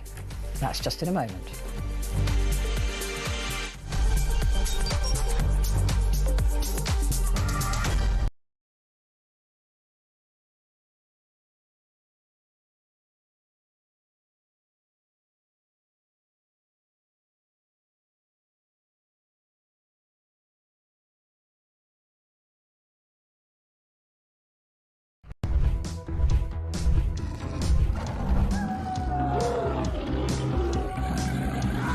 We've just been talking in the office here about how many of us have been attacked at some point or other by some form of flying beast or any wildlife. I mean, so we'll take your stories this morning. Hello, this story is concerning wildlife. It's concerning a rhino. A rhino? Blimey. Right? Yeah, okay. rhino. I used to live in Kenya when I was about 5 or 6 years old. Okay. And we were in this wildlife park in a grey Morris Minor. This rhino started chasing us. There's me and my sister in the back seat. Right. It was like something out of Jurassic Park. Yeah. We were turning around saying, "Believe it, Dad. Just put your foot down, Dad. We're in a field. Put your foot down." This rhino was chasing us. One from Mark here in Derby. Went on holiday for our first romantic holiday to Tunisia years ago. Decided to take my girl into a petting zoo. I got a bag of food to feed the animals. A giant goat then went for me, putting its front legs over my shoulders and proceeding to headbutt me over a fence into one of the pens, covering me in the food and making my nose bleed. I got out of the pen, then the goat and all his mates attacked me again, sending me running and screaming like a girl out of the zoo, with my girlfriend rolling with laughter on the floor. A tarantula climbed up the bottom of the bed on the sheet. Yeah. And it walked all the way up. It's eyeball to eyeball. Wow. And I thought to myself, what am I going to do when it climbs over my face? But then a miracle happened. It raised its 2 front legs and waved them around. And then it turned around and walked down the side of the sheet. Boris Johnson been attacked by an ostrich. The former PM was enjoying a safari trip with his family when the bird leaned into his car and went, oi, oi. Across the UK, on DAB+, on your smart speaker, on your smart TV, and on your side. This is Talk.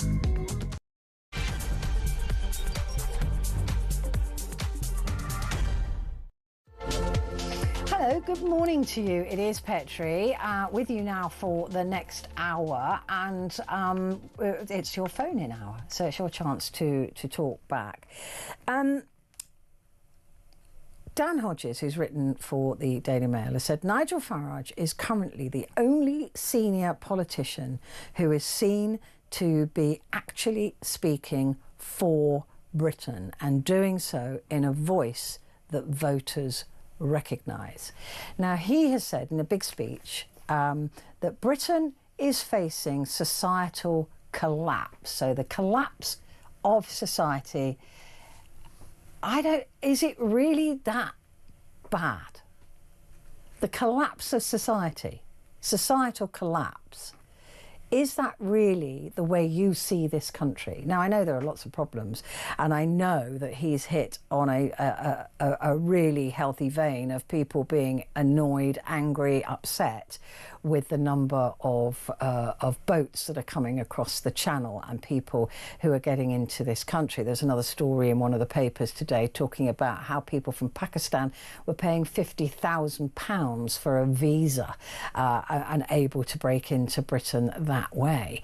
There is undoubtedly an issue, and when you hear Angela Rayner saying, look, there is an issue going on here, there is, you know, societal cohesion is breaking down, then you've got to take it seriously. Now, she doesn't entirely blame immigration, but she does mention immigration as being one of the major issues, both legal and illegal. But is Britain facing societal collapse? I don't know what it's like where you live. I mean, if the stories are told about London, it's already collapsed London into a pit of, of post-apocalypse, legendary hell. That isn't the London that I recognise. There are definitely areas of London where there's social deprivation, there's financial deprivation, and there is violence and there are problems. And we've definitely got a problem in this city with knives and with knife culture and with gangs and things like that.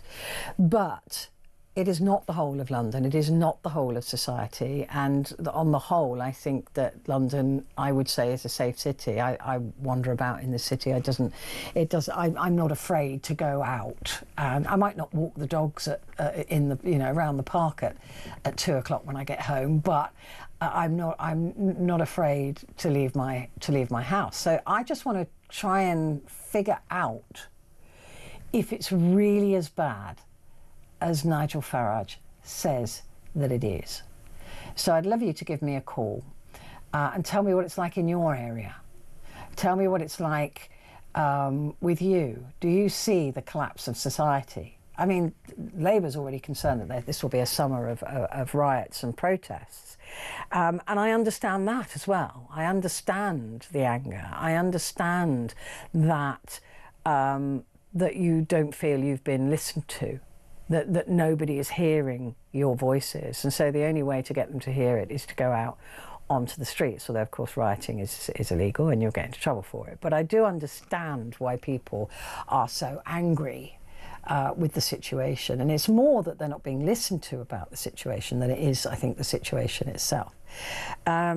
Lawlessness, according to Nigel, is taking hold very rapidly.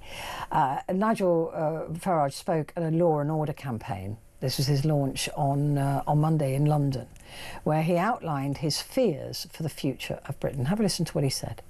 We're actually facing, in many parts of our country, nothing short of societal collapse. If people are scared to go out of the shops, scared to let their kids out, that is a society that is degrading, and it's happening very, very rapidly. So I want to be absolutely clear at the start of this 6-week campaign that Reform will be the toughest party on law and order and on crime that this country has ever seen. There you go, Nigel Farage there, leader of Reform, and saying there that the society is degrading. I would accept that. I would accept that, but I'm not ready to accept societal collapse. I mean, that is hyperbolic. But how bad is it? How bad is it? Look, my world is really quite small. I live in the City of London. I live in Shepherd's Bush in West London, which isn't posh by any stretch of the imagination. I don't think anyone would ever say the Bush was posh. It's certainly got its gangs. It's certainly got its problems. I live right next to a big council estate. It's not, it's not Notting Hill, let's put it that way, although there are problems in Notting Hill too.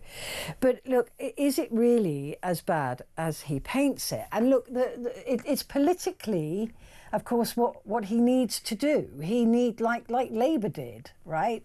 Oh, it's dreadful. Look what the Tories have done. Look it's a mess.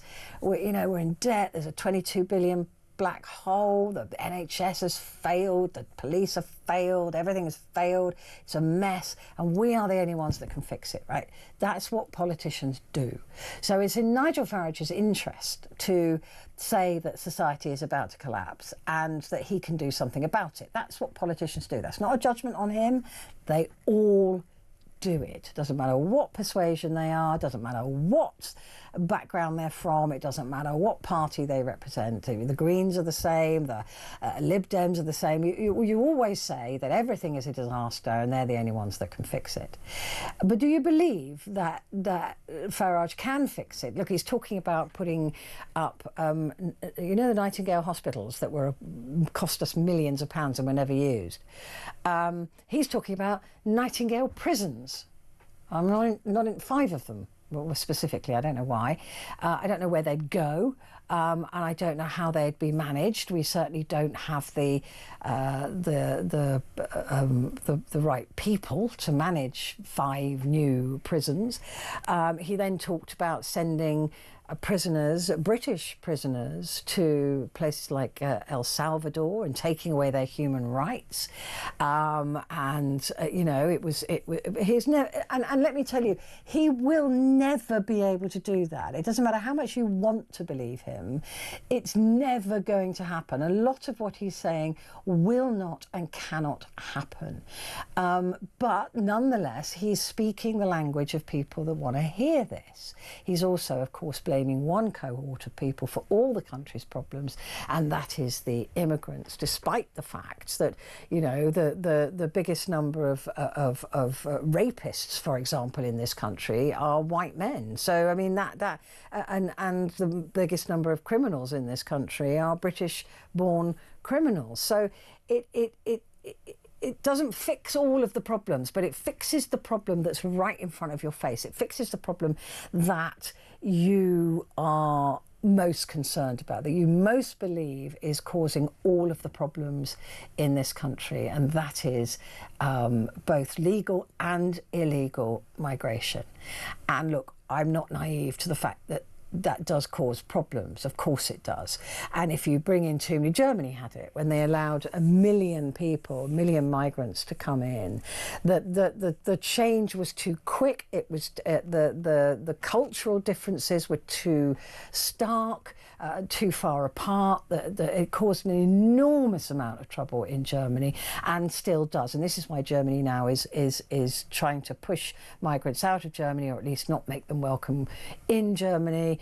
Poland has now got the soldiers on the border with Germany to make sure that they don't push migrants into Poland. The whole of Europe is in a mess. It is in a mess because collectively the entirety of that region has failed to address these very serious concerns. And they are serious concerns. But is it time to call time on British society? Is it really that bleak? And I'm going to have to rely on you to tell me that, because I don't live where you live. I don't know what goes on your streets. I mean, I read the papers, I see there's certain pockets of protest and all of that, but I don't know what it's like to live where you live. I don't understand what it's like to use the NHS where you live. I don't understand what it's like to have a crime committed against you and to rely on the police where you live. All I know is in London. That is my lived experience. And my lived experience of being in London is that it is not an entire hellhole of criminality. It just isn't. But Nigel Farage would have us believe that the whole country is. So I want to hear from you. Give me a call, 0344 499 1000. I'm not here to argue with you either. I'm not here to tell you you're wrong. I'm here just to listen to your experiences, because I'm genuinely trying to find out if Nigel Farage has got this right.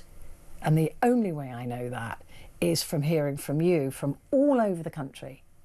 All different parts, Wales, Scotland, down in Plymouth, down in Kent, middle of the country. That's the only way we're all going to know what it's like, because Farage is going to say that, right? because all politicians do. They all paint the bleakest picture and then tell you that they're the only ones that can fix it. So I want to know if he's right. 0344 499 1000. I have to tell you that calls are charged at the national rate, but we do call you back, so it won't cost you very much. You can also send a text, 87222, put the word talk up front and then your message, and you can send a WhatsApp to the same phone number, 0344 499 1000. My voice is going. 1000. Right, let's go to the calls now. And Kevin is in Hull. Hello, Kevin. How are you? Good morning, Petra. How are you? I'm good, thank you. How are you? Yeah, we're getting there. Getting there. It's Wednesday morning. I mean, it's hump day. It is. It's hump day. There you go. What do you think? Is the country as bleak as Nigel Farage paints it to be? Personally, not a great fan of Farage, but it is broken.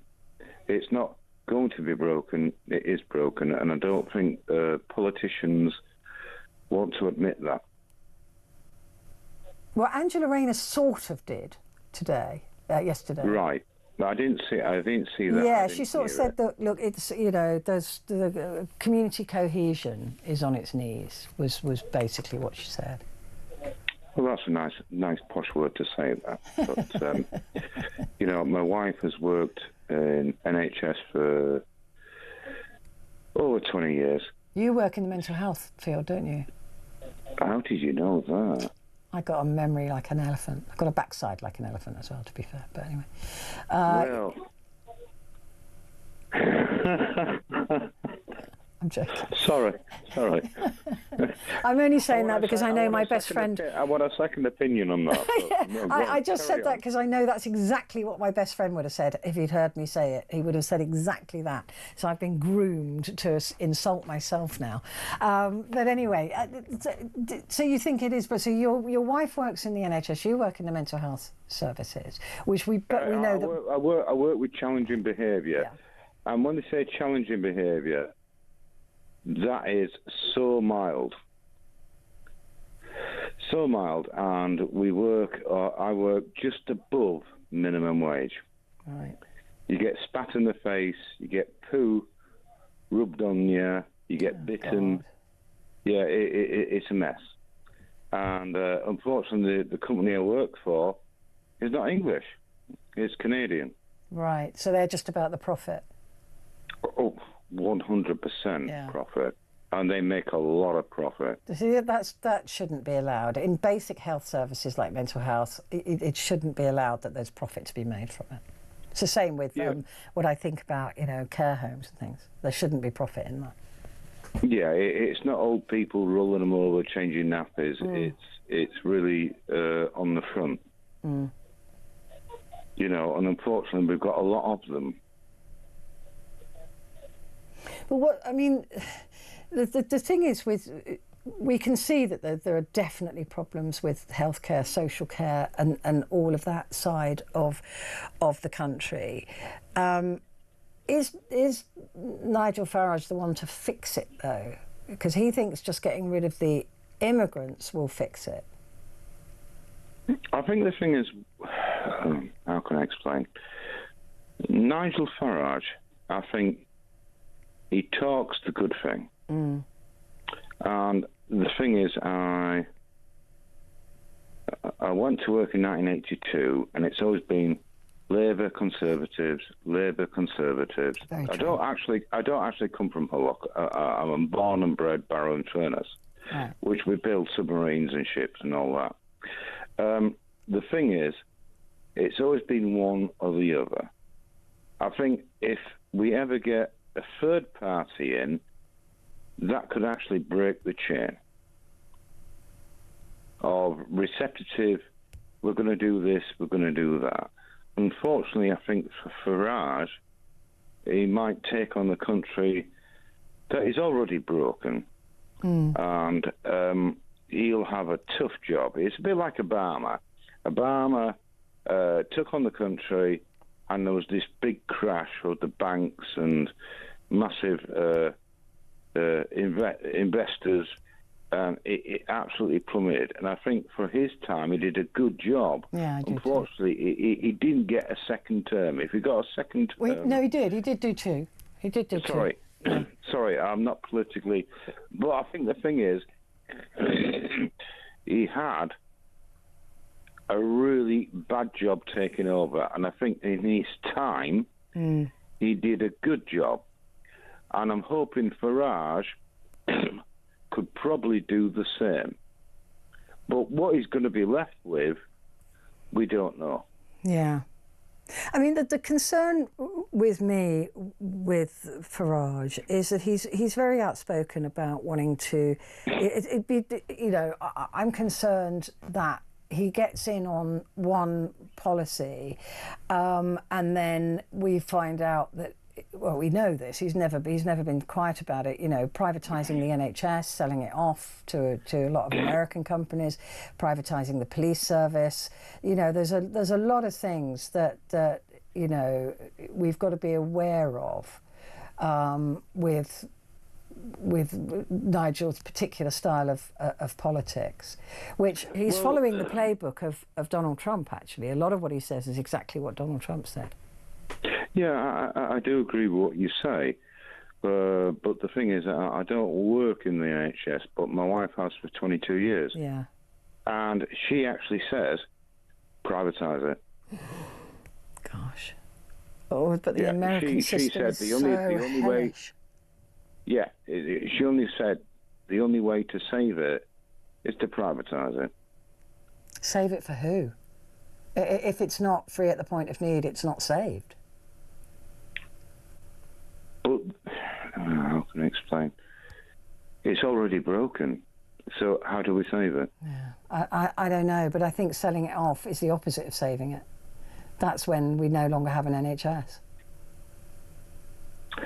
But the thing is, at the end of the day, if people work and we pay national insurance, and if national insurance goes up, then, well, I don't know. It's a massive...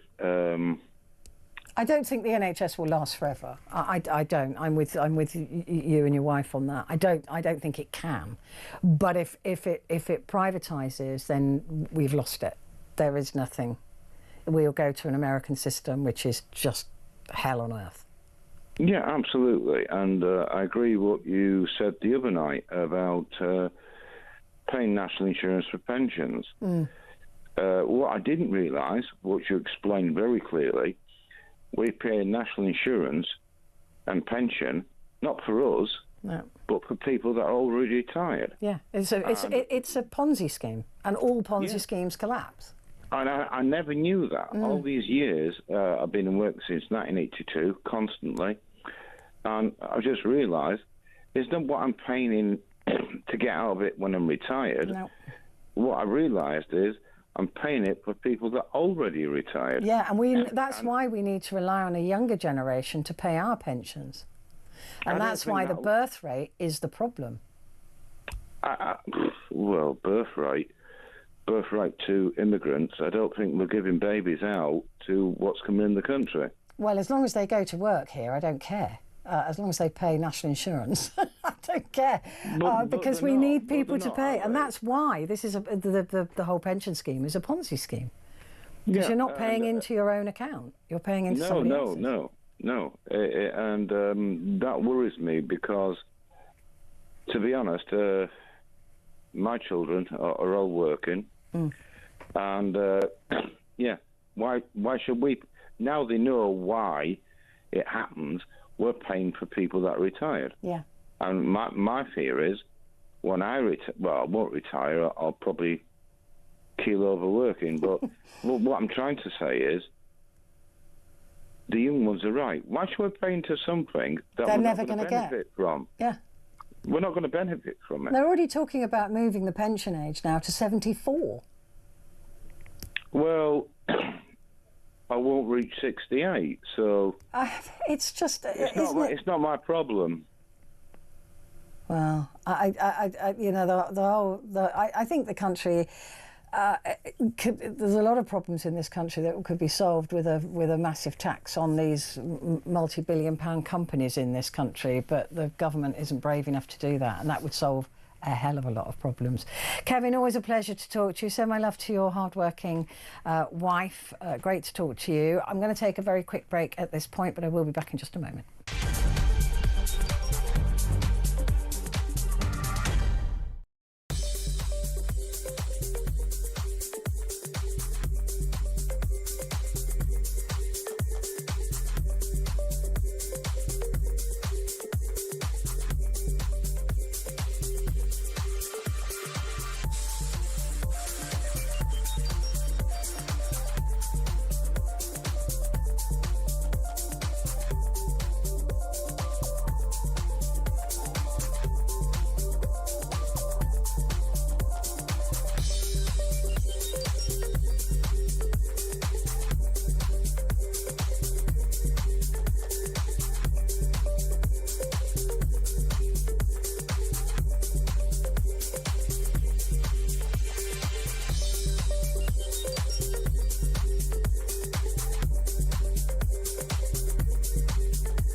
Across the UK, on DAB+, on your smart speaker, on your smart TV, and on your side.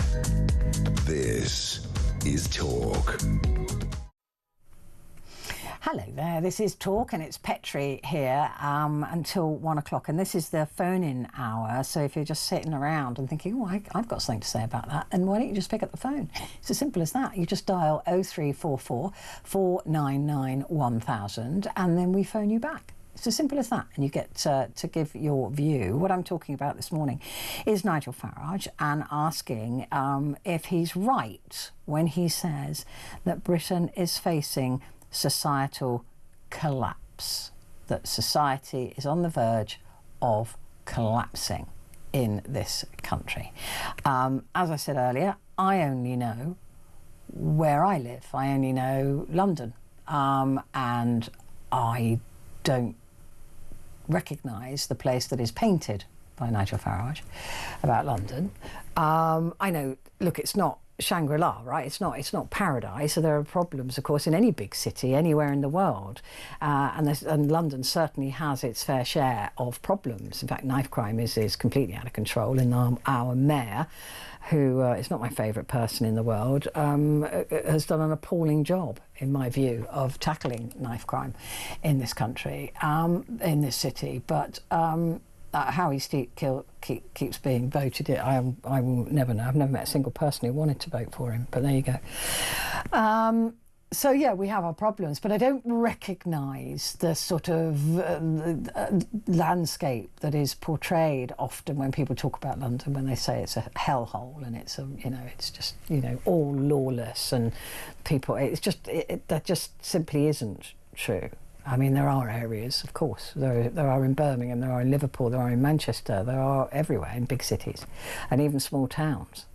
But I don't recognise the place that is often portrayed by people like Nigel Farage. Let's go to Anne now, though, who's in Epsom. Hello, Anne. How are you? Hello, Petra. I'm okay, thank you. Good, good. Thanks for taking my call. Oh, you're very welcome, always. Now, you have a very different view of London. Oh, God. You know what, Petra? My mum and dad lived there all their life. I've lost them. I lived there 50 years, and then one night, it was late, my son got attacked by, I don't know if I can say this, 4 black, like 18-year-olds, mugged him, beat the life out of him. And the next day he said to me, Mum, let's move out. And I said, OK, then, you know, if that's what you want.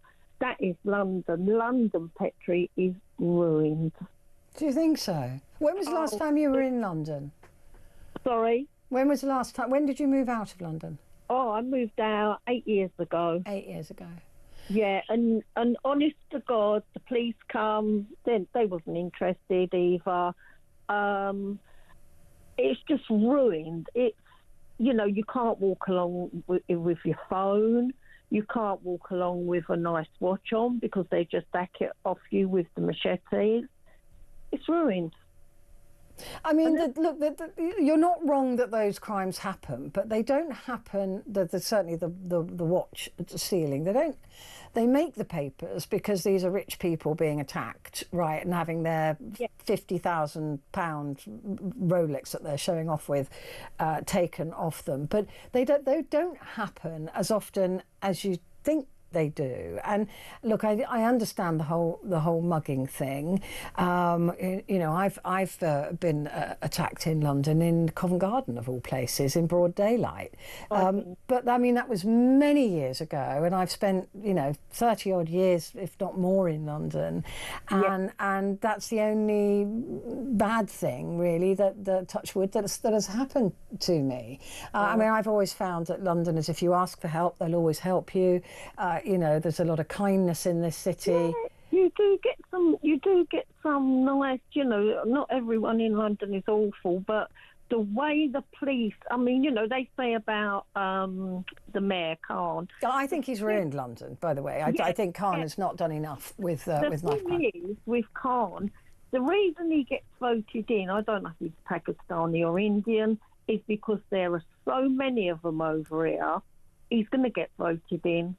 And he is... Well, we're a very Labour city anyway, so people wouldn't vote Tory no matter what their background was or their skin colour if their life depended on it, because they'll always vote Labour. So whoever's in Labour is going to mostly win. Boris was complete out of the blue. Yeah. We had Ken Livingstone before that, if you remember. I do. I mean, I can't stand Khan, but the thing is, even he cannot go out in the street. I mean, I can't stand the man. He can't go out in the streets and say, right, put the machetes down, put the guns down, put the drugs down. Let's have our country, like, you know, let's have England back. And then when people go out there and riot because they've had enough of what's going on, they're called far right, and I don't agree with that either. No, and I do understand it, but I think there's an awful lot of exaggeration when it comes to the state of, certainly the state of London. Look, there are no-go areas. There always has been since the Victorian times.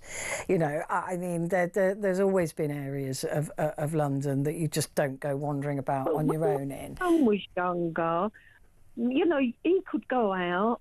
There wasn't no thing of machetes. No, but there were you know, fake cab drivers that were raping girls, and there were there was violent rapes and attacks and things. It always happens in large cities. Like I said, if you go back to beyond the Victorian age, there's always been areas of London that are no-go areas. They change.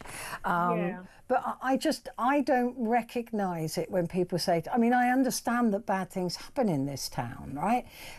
But I don't recognise the sort of hellscape that people tell me it is. Oh, I do.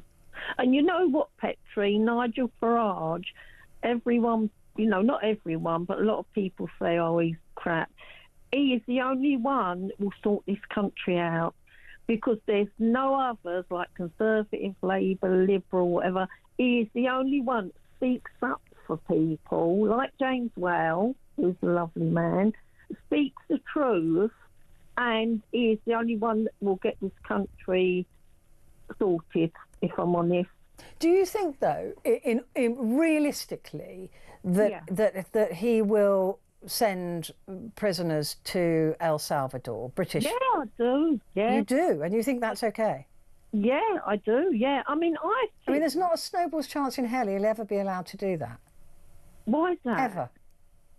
Why? Well, because there are things called human rights, and people who are British can't be deported by their government. They can't be rendered stateless, and to put them in a foreign jail where there is torture, it's against every law in, not just in the land but in the world. I mean, even Donald Trump, who's been sending people God knows where, they're now having to be sent back. Yeah, I mean, the thing is, if you think about our prisons, they're full to the brim. Well, why don't they get all the people who are not born in Britain? Why don't they get the Algerians, the Albanians, the Romanians who are in our prisons and have caused problems, send them straight back to their country? There's 10,000 of them.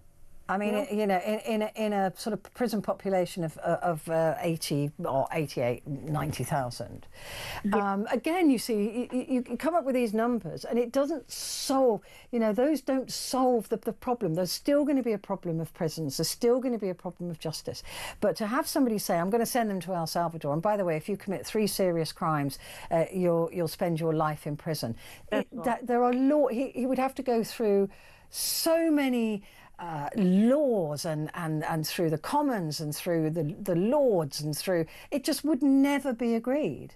Well, why can't we, these surely, like these Albanians, Algerians, and if they commit a really bad crime and they're not born in Britain, why can't they take them out of our prisons, send them back to their country and say, you have them in your prison? Well, I suppose part of it is because the justice has to be seen to be served, and they always have to serve a particular length of time in a UK prison before they're eligible to be sent, and they are sent back to their own countries.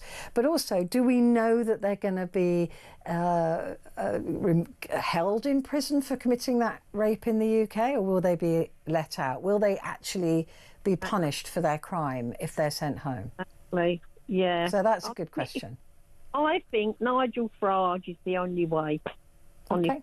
All right. Okay. And thank you very much indeed. Dave is in Merseyside. Hello, Dave. Hiya, Petrie. How are you doing? I'm good. Okay? I'm good. How are you?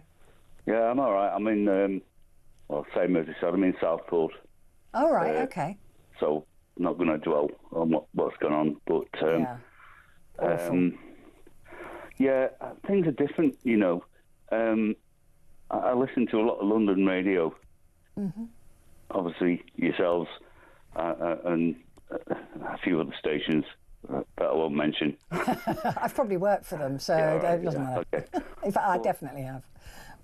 Things are different. They always say it's grim up north, and it's not really. I can walk through Liverpool city centre, and no one's going to snatch my phone or my if I had a Rolex.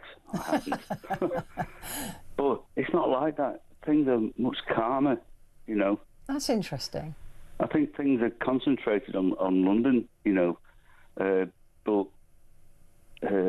See, that's really interesting because, again, Farage would have us believe, I mean, we're always told that it's worse up north, right? It's always, it's always worse up north. Yeah, and it's interesting that you don't recognise that sort of societal collapse in your area, even though you've seen some of the worst of human behaviour. Yeah. But, I mean, he has got a little bit of a point because things like this spread quite a bit, okay. I think.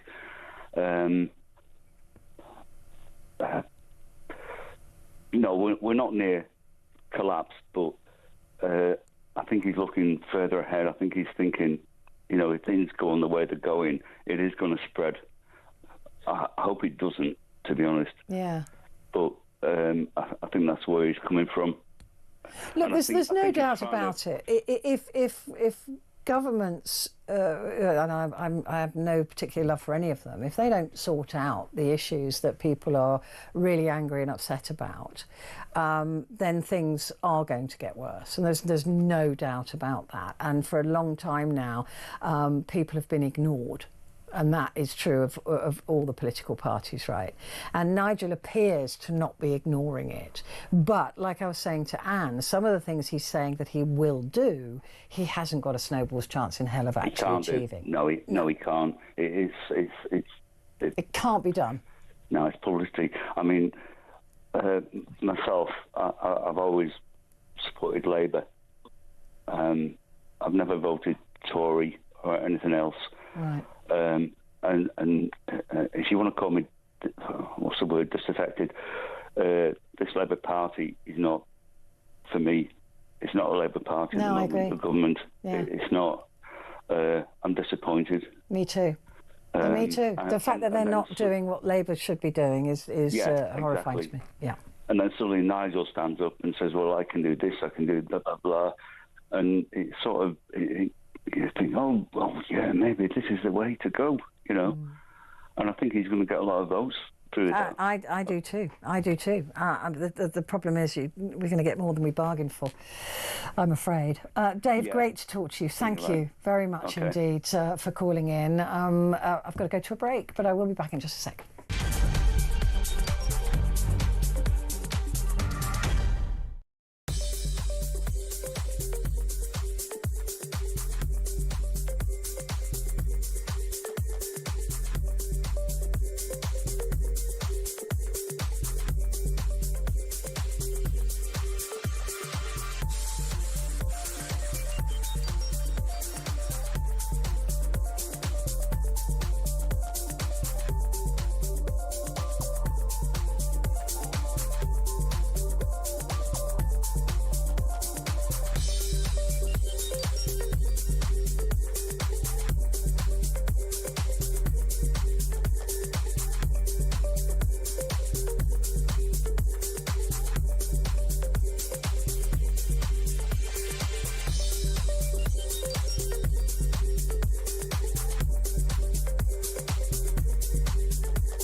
Across the UK, on DAB+, on your smart speaker, on your smart TV, and on your side.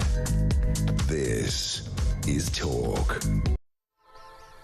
Hello there, this is Talk and it's Petrie here. I've got some messages that I want to read out as well. Let me have a go here. Andrew in Salisbury says, Britain hasn't had proper leadership for years, but it's not on the verge of societal collapse.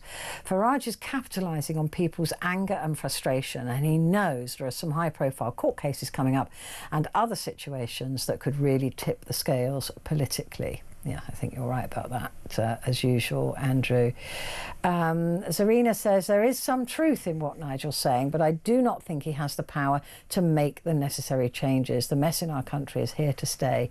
It's really sad. So there you go. Let's go to Grace now, who's here in London. Hello, Grace. Hi. Hi. Do you recognise London as a post-apocalyptic hellscape? No, and I find it very weird people talking about it like this all the time. I noticed how Farage said, I think it was Monday now, that people in London don't realise how close we are to civil breakdown, but kind of implying that, you know, everyone in London is out of touch and, I don't know, maybe middle class and well off, and we've got no idea what poor people in Epping are having to suffer. But then he also said that London's a hellhole full of crime, and people do this all the time. They on the one hand, it's like Schrodinger's London. On the one hand, it's a whole load of rich middle class people in a bubble who've got no idea what the rest of the country has to put up with, and then at the same time, we're in a slum and it's terrible here. Do you see what I mean? Yeah, no, I absolutely know what you mean. I mean, I got lots of messages coming in saying, Petrie, you've got no idea. You know, you're walking around with your eyes closed. London is finished. It's done. I go, well, how come we got so many tourists then? I mean, it's not finished. It's not done. It isn't this crime-ridden. I mean, look, there's always been crime here, right? There always will be crime here, and there are areas of London that I know you and I wouldn't walk down, right? Because we just wouldn't do it. But there's always been those places. Even, like I said, before Victorian England, there would have been places in London where you wouldn't have gone. But it's not a high rate of stabbing during Tudor times. I mean, unfortunately. Well, a lot of the crime that does happens between gang members, and that's not to say it's not horrific for the families of those who are involved. Yeah. But for most of us who are just regular people, statistically, we're on the whole okay. That's not to say there's not crime that affects other people who aren't in gangs, but I don't feel terribly unsafe. And also, if you don't want to have your Rolex nicked, don't spend your money on a Rolex. It's not to excuse people nicking Rolexes, obviously. I'm more concerned about other crimes, I guess. But human beings have always been evil. There have always been human beings doing horrible things to each other throughout human history. And it's like we hear about it more now because of social media and what have you, but unfortunately, this is how humanity has always been, to some extent. And, I mean... Yeah, I'm not a fan of humanity as a species. Well, for us talking about societal breakdown, I get the impression he's implying or wants his voters to think that that's because, in part at least, of people coming over here from elsewhere, and I just don't think that that's the reason. I think our society has changed in other ways, particularly that over the course of the last century we've been increasingly surrounded by advertising and consumerism in a way that we hadn't been previously. And so from a really young age, we are now encouraged to want more stuff and to think that we must have more stuff and show off our stuff to other people. And that's quite contrary to ideas that we had previously within society. I mean, Farage has referenced on a number of occasions Judeo-Christian values, and he complained about our society now being godless on the Koonsberg show on Sunday. But he repeatedly shows that he doesn't know what Christian values are. A key Christian value, I mean, the most key thing about Christianity is that Jesus died in our place. He sacrificed himself. And a Christian value is that one should aim, and I fail at it terribly, but one should aim to be selfless. But I don't see any selflessness or putting other people first in the way that Farage encourages people to think. He's encouraging people to just want more for themselves and for their own families. And I get that that's, you know, natural to some extent, but actually if we want society to be better, we need to care about human beings beyond our own families. We need to be willing to sometimes not put ourselves first in the way that advertisements tell us that we should do.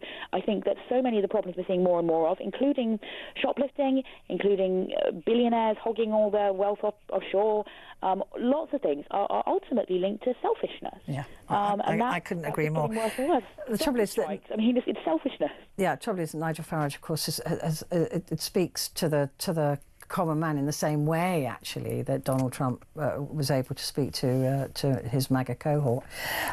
Thank you, Grace. Good to talk to you. I need to take a break. I'll be back.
across the UK. On DAB+, on your smart speaker, on your smart TV, and on your side. This is Talk. It is Talk, and it's Petrie here with you until the top of the hour. And we're talking about Nigel Farage and asking if he's right when he says that Britain is facing societal collapse. Let's go to Subi now, who's in Leeds. Hello, good morning. Hi, Petrie. Oh, my God, it's been a while since we last spoke. How are you? All right? Yeah, I'm okay. I've just been watching the show, and I've seen people come on and say about we should send Albanians back and Africans back and whatever else. Nobody said that. They said Albanians. Albanians out of the prisons and to their countries. And I think in regards to it, regardless of where you are, where you're from, or who, we've just got to accept that there will always be crime. And it doesn't help that the government cut back on funding on policing. You know, the only way to tackle this crime is to deal with it, right? By the police I agree, officers. yeah.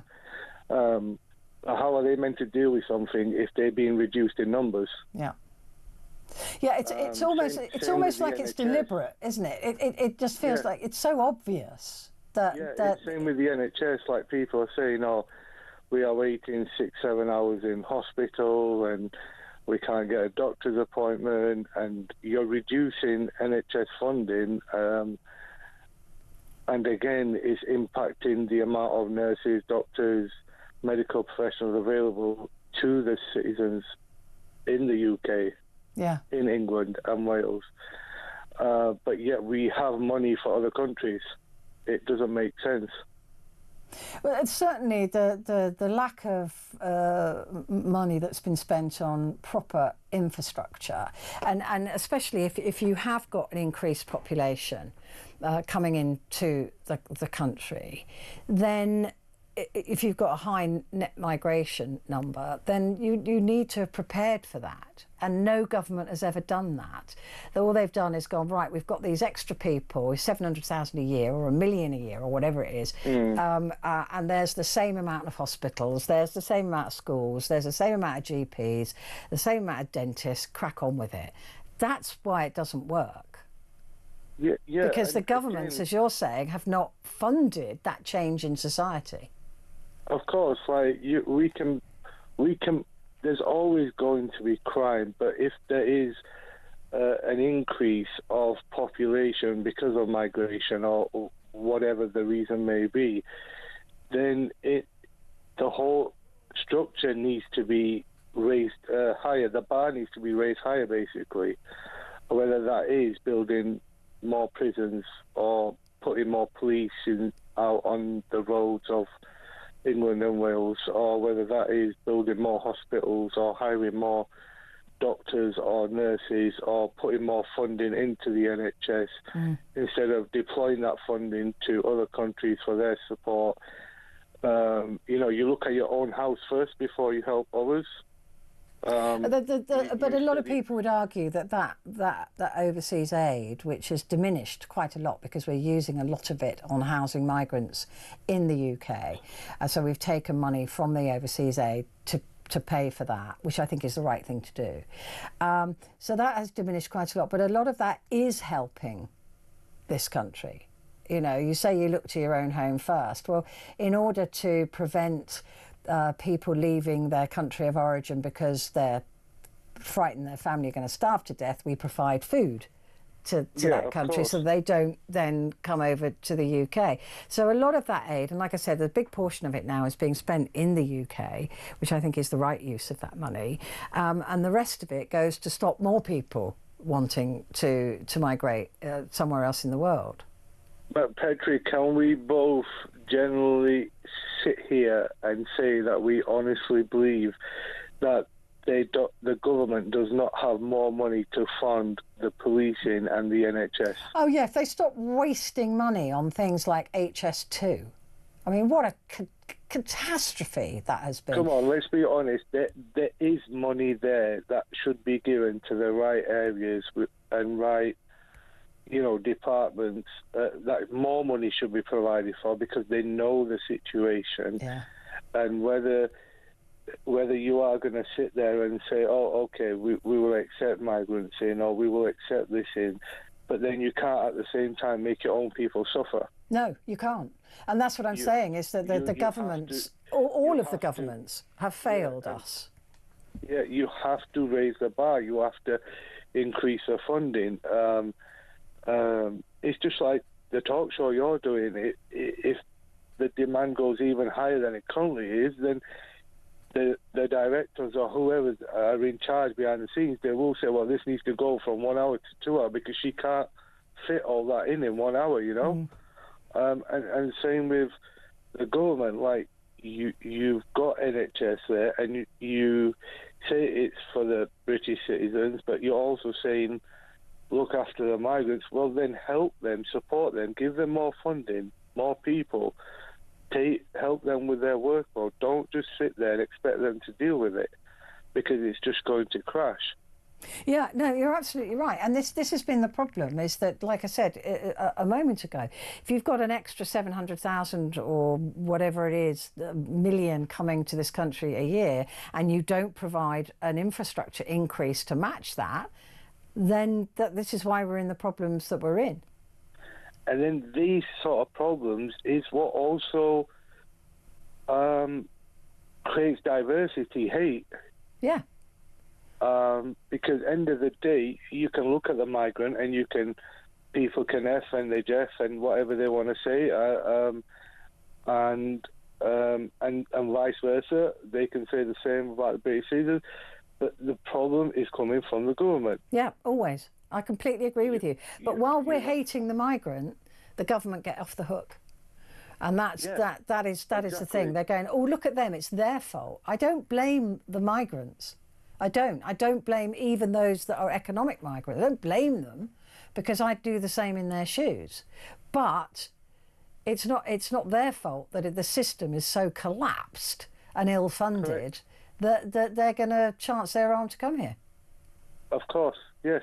Yeah. And if you are letting them come here, then you need to make sure that it's not affecting your own British citizens. But they're not doing that. It's the same with Germany when they had 1 million people turn up in kind of one day almost. And the whole of Germany went, well, how's this meant to work? And it didn't, because they hadn't increased infrastructure to meet the demands of those extra people. And that's all governments are shocking at it. And they don't care because they're rich. It doesn't affect them. It's one of the traditional sayings I've heard growing up: the richer get richer and the poorer get poorer. Yeah, absolutely, and it's never been truer. It's never been truer than this point in history. It really hasn't. So it'd be great to talk to you. Don't leave it so long next time. It'd be lovely to talk to you again. Going to end this with Kevin, who's in Manchester. Kevin, we've got about a minute and a half. Not very long. A minute and a half? I know, I'm sorry. There's so much I'd say, but never mind. Yeah, I believe we're living in the best country in the world. There's never been a more civilized civilization in the world than Great Britain. And there's a very simple solution, which Nigel Farage has pointed out. Basically, we want legal immigrants coming into this country. That's good. That's fair. In fact, I've employed a couple in my lifetime so far. We don't want illegal immigrants. If somebody comes into the country illegally, that's an offence. Send them home. That's the only answer. Send them home. Send them back to where they came from. The problem with that is, and I always say this because we're talking about a point of law here, the reason they are not arrested as they arrive in Britain and returned is because it isn't illegal. That's why they're called irregular migrants.